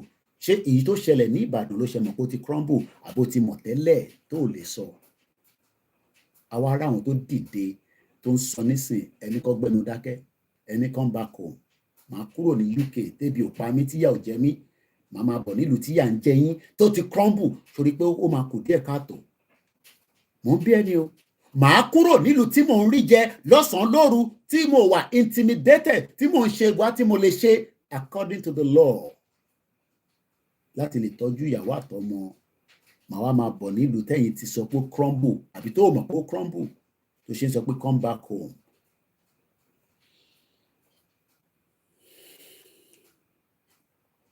The life of the Yoruba people has been crumbling more and more since then. More and more. Kò reduce. Kò sí moderation pé kátẹ̀ fi stop gap sí pé láti 1986 títí di 1999 tá gba democracy láti fi stop gap sí gbogbo owó táwọn governors rí throughout the period of 1999 wọ́n squander wọ́n fi ṣe nǹkan kan fọ́mọ Yorùbá wọ́n squander gbogbo owó yẹn pátá pam olúkálukú di olówó ọ̀sán gan billionaires in dollars. Since 1999, 25 years of democracy. You would think that ó yẹ kí stop gap yẹn ti wà ọdún mélòó ló fi ṣe Dubai gẹ́gẹ́ bá ṣe gbọ́. How many years la need láti fi ṣe transformation sílẹ̀ Yorùbá with all these criminals, bomb bastard politicians? Ẹ ní kúure ogun máa pa gbogbo yín lẹ́yọ kọ̀ọ̀kan ni. Turn our people to beggars. Today, the streets of Yoruba cities are swarming with Yoruba beggars, healthy and infirm, among enormous crowd of non-Yoruba people who are coming from their homeland to beg in the street. Awati àlùmájìrì àwa jọ ń pínra wa lórí títì. Tó bá gbóúnjẹ dé, àní mọ àlùmájìrì mọ́ láàrin wa. Gbóúnjẹ lọ sẹ́niwẹ̀ nílẹ̀ Yorùbá nísìn, ìwọ àtàwọn málà lẹ́jọ́ máa ṣe begging of the food. Ntí kò ń ṣẹlẹ̀ tẹ́lẹ̀ nílẹ̀ Yorùbá. Tó bá gbóúnjẹ dé àdúgbò kan nísìn pé àwọn málà la fẹ́ fún àwọn àlùmájìrì, ọmọ Yorùbá náà máa ní òun náà àlùmájìrì lóhun náà ẹ fóun náà ló ń jẹ, ebi ń pa mí, ẹ má jẹun kú. Don't bastard politicians, ẹ ní kúure. For what you have done to our people, have turned them to destitute. Tó bá mọ meaning destitute, go and look at it at the dictionary. Destitute beggars in Yoruba land. Ọmọ Yorùbá wá ní kẹ́mi quiet kí n dákẹ́ kí n má sọ̀rọ̀ pẹ̀lú ìyà tó ń já àwọn mọ̀kúnnù nílé. Kí ìyà tó jẹ fámìlì mi kan nílé, apẹ́ díẹ̀, màá náà ti bá ní fún wọn àtàwọn staff mi, but ṣé mo lè ṣe bẹ́ẹ̀ fún gbogbo ọmọ Yorùbá? Kí ìyà tó jẹ fámìlì mi, tábúrò mi bá béèrè owó màá fún. Torí mo gbọ́dọ̀ jẹ́ kí ìyà jẹ. Ṣé bẹ́ẹ̀ ló ṣe máa rí fẹ́yìn náà? Ṣé mo lè ṣe bẹ́ẹ̀ sí gbogbo ilẹ̀ Yorùbá? Yẹn la ṣe ń sọ pé ọ̀rọ̀ máa pín ráìsì pín àgbàdo kò lè work. We need a government that is working. Ìjọba tó máa ṣiṣẹ́ fún mẹ̀kúnnù la need. Kò ń ṣe ẹ wá gba ráìsì, ẹ wá gba palliative tó mú ọmọ 35 kúrò nílẹ̀ Yorùbá. Àwọn ọ̀dọ́ tá à ń sọ pé à ń jà fún nìyẹn. Mo kàn dákẹ́ láti jọ Wednesday. Ara ń kan mí, ara ń ta mí. But tí bá sọ̀rọ̀, wọ́n á ní ti Koiki ti pọ̀ jù, kí ló dé? Ṣé wọ̀ nìkan ni? Ìyẹn mo ṣe dákẹ́ lọ́lọ́. But investigation in Europe will be done and people must go to prison. If this happened in UK, àwọn èèyàn gbọ́dọ̀ ṣẹ̀wọ̀n. But in Nigeria, àti fi sentiment sí. Yoruba people who are coming from their homeland to beg, àwa jọ wà pẹ̀lú àwọn tó kù tájọ́ ń tọrọ lójú títì. When we have our own sovereign country, tá bá ti ní ìjọba Yorùbá, bí government náà dá níjọ́ náà lọ́hùn kó jẹ́ kí ebi pa ọmọ Yorùbá, government yẹn gbọ́dọ̀ resign. Gbogbo wọn pátá, if not, a máa protest, a máa dá gbogbo lúrú. Mo ò ní ká dà lúrú nísìnyí o, mo ń sọ pé lọ́jọ́ iwájú bí government náà dá. Àfi táwọn ọba sí láyé mọ́, ẹ ní kúure. Tí ìyá bá jọmọ Yorùbá, tá bá gba Yorùbá nation, government yẹn máa wọ wàhálà pẹ̀lú àwọn ọmọ Yorùbá. Torí a gbọ́dọ̀ ever experience tí a ti experience ní Nàìjíríà mọ́ tá bá débi tá ń lọ. But ẹni ká má dé bẹ́ẹ̀. So that means wait for more death. Ikú máa pa ọ̀pọ̀lọpọ̀ ká tó délẹ̀ Yorùbá. Èmi ò fi pa sọ. Many people will die. Àwọn èèyàn máa kú. More death sì ń bọ̀. Tá a bá jọ dìde kájọ gba Yorùbá nation. Ikú máa pa àwọn èèyàn. Kò sọgbọ́ ẹ̀. More people will die. Ìyẹn la ṣe sọ pé end Nigeria now so that we can save lives. Ẹni ká shut up. Ẹni ká gbẹnu dákẹ́. Ní gbẹnu dákẹ́. Jọ a máa sọ̀rọ̀ ni. Bomb bastard. Ẹni ṣoríire.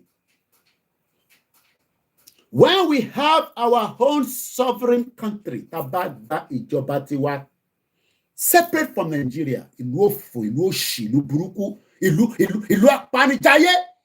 Àwọn ọmọ tó kú yẹn bí yàn bá ṣe jigijigi gan nísìn tí ó máa bímọ lọ́la bí àṣà lédè ké ní kúure gbogbo ẹ̀yin politicians gbogbo yín pátá tí family ẹ̀ bá wà níbẹ̀ kò ní kúure mo sọ ní ṣoríire bomb bastard evil politicians ẹ̀yin gbádùn ẹ̀yin jẹ́ kí ọmọ Yorùbá máa jìyà ó kù díẹ̀ ni mo sọ gbogbo ẹ̀ máa wó wálẹ̀ ni ẹni máa kú ẹni máa yè òun lọ̀rọ̀ tó wà nílẹ̀ bọ́ ẹ jẹ́ ká máa tẹ̀ síwájú díẹ̀díẹ̀ ní ṣoríire. Evil politicians.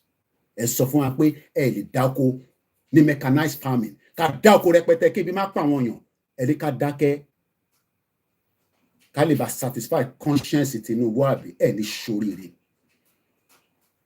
When we have our own sovereign country separate from Nigeria, this whole situation will change quickly. Àgbẹ̀ la máa ṣe lójoojúmọ́. Gbogbo Fúlàní tó bá wà bẹ́ẹ̀ a máa evaporate gbogbo yín ni a máa pa gbogbo yín dànù ni. So that káwọn èèyàn lè padà sóko with full support. Emergency measures shall be instituted to get all Yoruba folks away from the lives of begging on the street. Kò gbọ́dọ̀ sọmọ Yorùbá kọ̀ọ̀kan tó gbọ́dọ̀ beg mọ́tàbádélé Yorùbá pẹ̀lú gbogbo resources dání. Show me ni, ṣé gbogbo nǹkan ni, ṣé human power ni, ṣé brain power ni, gbogbo ẹ̀ la ní. Kí ló wá ń fa ibi Nàìjíríà ni?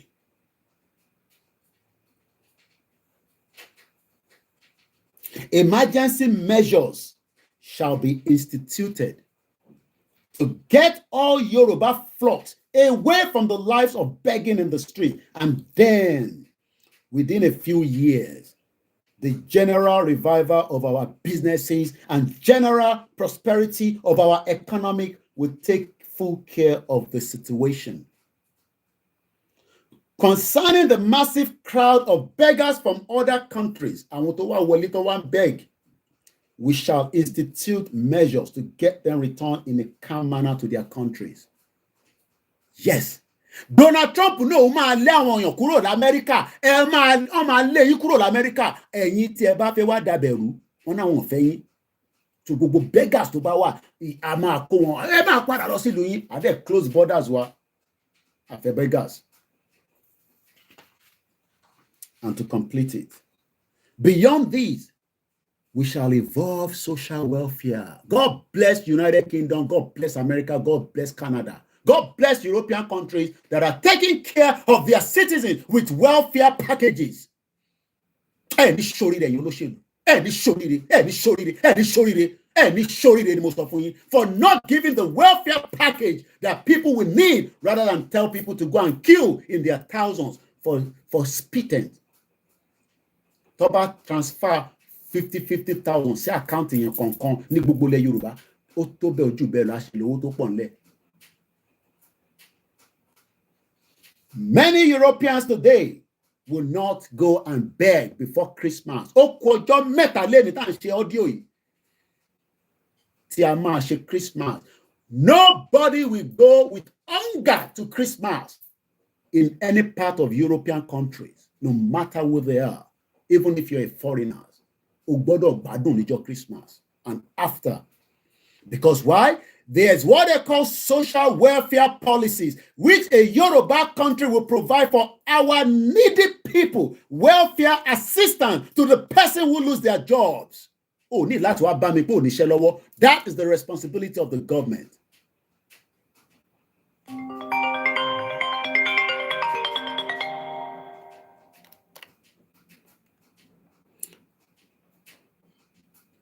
Welfare assistance to persons who lose their jobs. Welfare support for some months to parents who have babies. Many babies died in Ibadan because of the fault of the government. 35 innocent children died. If the government were doing the needful, kin family kan fi lọ máa tọrọ ìtọ́fí fún wọn ní gbogbo bíkíbi tó bá náà fi palliative tó fi di stampede. Evil government. Nigeria is a crime scene. And it must end during our lifetime. Ẹni máa kú, ẹni máa yè. Ẹ̀yin dẹ̀ la máa fẹ̀jẹ̀ yín ṣe kí ni la máa fi fọlẹ̀ Yorùbá mọ́. Ẹ̀yin tẹ́ wá ń lé, ẹ lọ máa múra díẹ̀díẹ̀. Ẹni ṣoríire. Babakitoye wrote again, beyond this, after tabati lé gbogbo beggars kúrò lórí títì, we shall now evolve a social welfare policies for our needy people. Kò ṣe gbogbo èèyàn, àwọn needy, èmi ò need ẹ̀ nílùú yìí, but àwọn tó need ẹ̀, àwa máa lọ máa ṣiṣẹ́, a máa ṣe cleaning, a máa ṣe Uber, a máa ṣe this, a máa ṣe that, so that government will tax me and look after the needy. That is what is done in Europe. Ní ṣoríire. Bomb bastard. Oguma pagobo yín nílẹ̀ kankan for keeping our people into this danger line that many people are suffering today across the Southwest. Ewanika dake so that we can save their house. Gbogbo ìdíyín máa gbóná. Dánwò ló bí lọ́kẹ̀rẹ́ lẹ sọ fún wa. Ó kù díẹ̀. Ó ṣe kí ni? À ń sún síwájú ni. Torí ọ̀run tó wà ń ta ó máa ká gbogbo ibi tó yẹ kó ká lágbàáyé. Èyí olùlọ́ṣọ́ lórí burúkú Mali. Tẹ́ ń pera yín politicians. Ẹ kágbádá, ẹ máa lọ pàtí. Ẹ ń ṣe wine, ẹ ń ṣe this, ẹ ń ya chicken jẹ. 30,000 ẹnìkan lè ra chicken, ẹnìkan ra ẹja tó máa fi ṣe Christmas ní ọjọ́ mẹ́ta nísìn. Báwo la ṣe máa sọ fáwọn tí àwọn ọmọ wọn kú ní Ìbàdàn? Kí la fẹ́ fi compensate wọn? Kí lẹ fẹ́ fún wọn? Tẹ́ ti fún wọn tẹ́lẹ̀ kó tó di pé ikú pa wọ́n. Ẹ ní ṣoríire. Ikú tó pa wọ́n yẹn, ikú yẹn bọ̀ wá pa gbogbo yín náà. Bẹ́ẹ̀ ni mo sọ, ó súnmọ́ bọ̀ ni. Wọ́n ní welfare support for some months to parents who have babies, various old age benefit or low rent housing for aged person. Kí lẹ ṣe ń sọ pé ẹ fẹ́ Yorùbá nation? Is this not what is Yoruba nation? Ṣé government ilé fún yín lélẹ̀? They say they play. Mo kí gbogbo wa lẹ́ǹkan sí pé àdélẹ̀ lè rí. We open the phone line again. We have almost like how many hours? 3 hours to the dot. Tabarẹ tó tún fẹ́ pè. Mo tó mọ̀ mi pè mí àwọn kan náà tí mi pè mí fún. Lẹ́ǹkan ẹ má bínú ìta wọn bí like 1 minute. Mo kí gbogbo wa lẹ́ǹkan sí.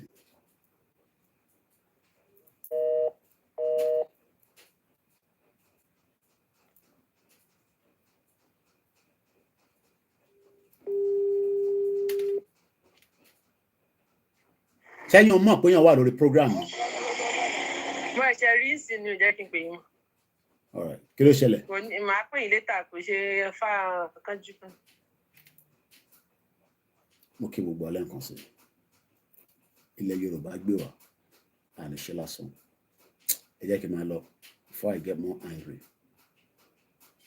Mo kí gbogbo alẹ́ nǹkan sí. Happy Sunday to you all. Ọlọ́run bẹ Elédùmarè. A dúró ti gbogbo mọ̀lẹ́bí tí ó lòzì èèyàn ní Ìbàdàn. I don't have much to say to you all. Ẹ̀yin tẹ́ ẹ ti darapọ̀ mọ́ Yorùbá nation. Please tell somebody else that it is a solution to all the problems that we are facing.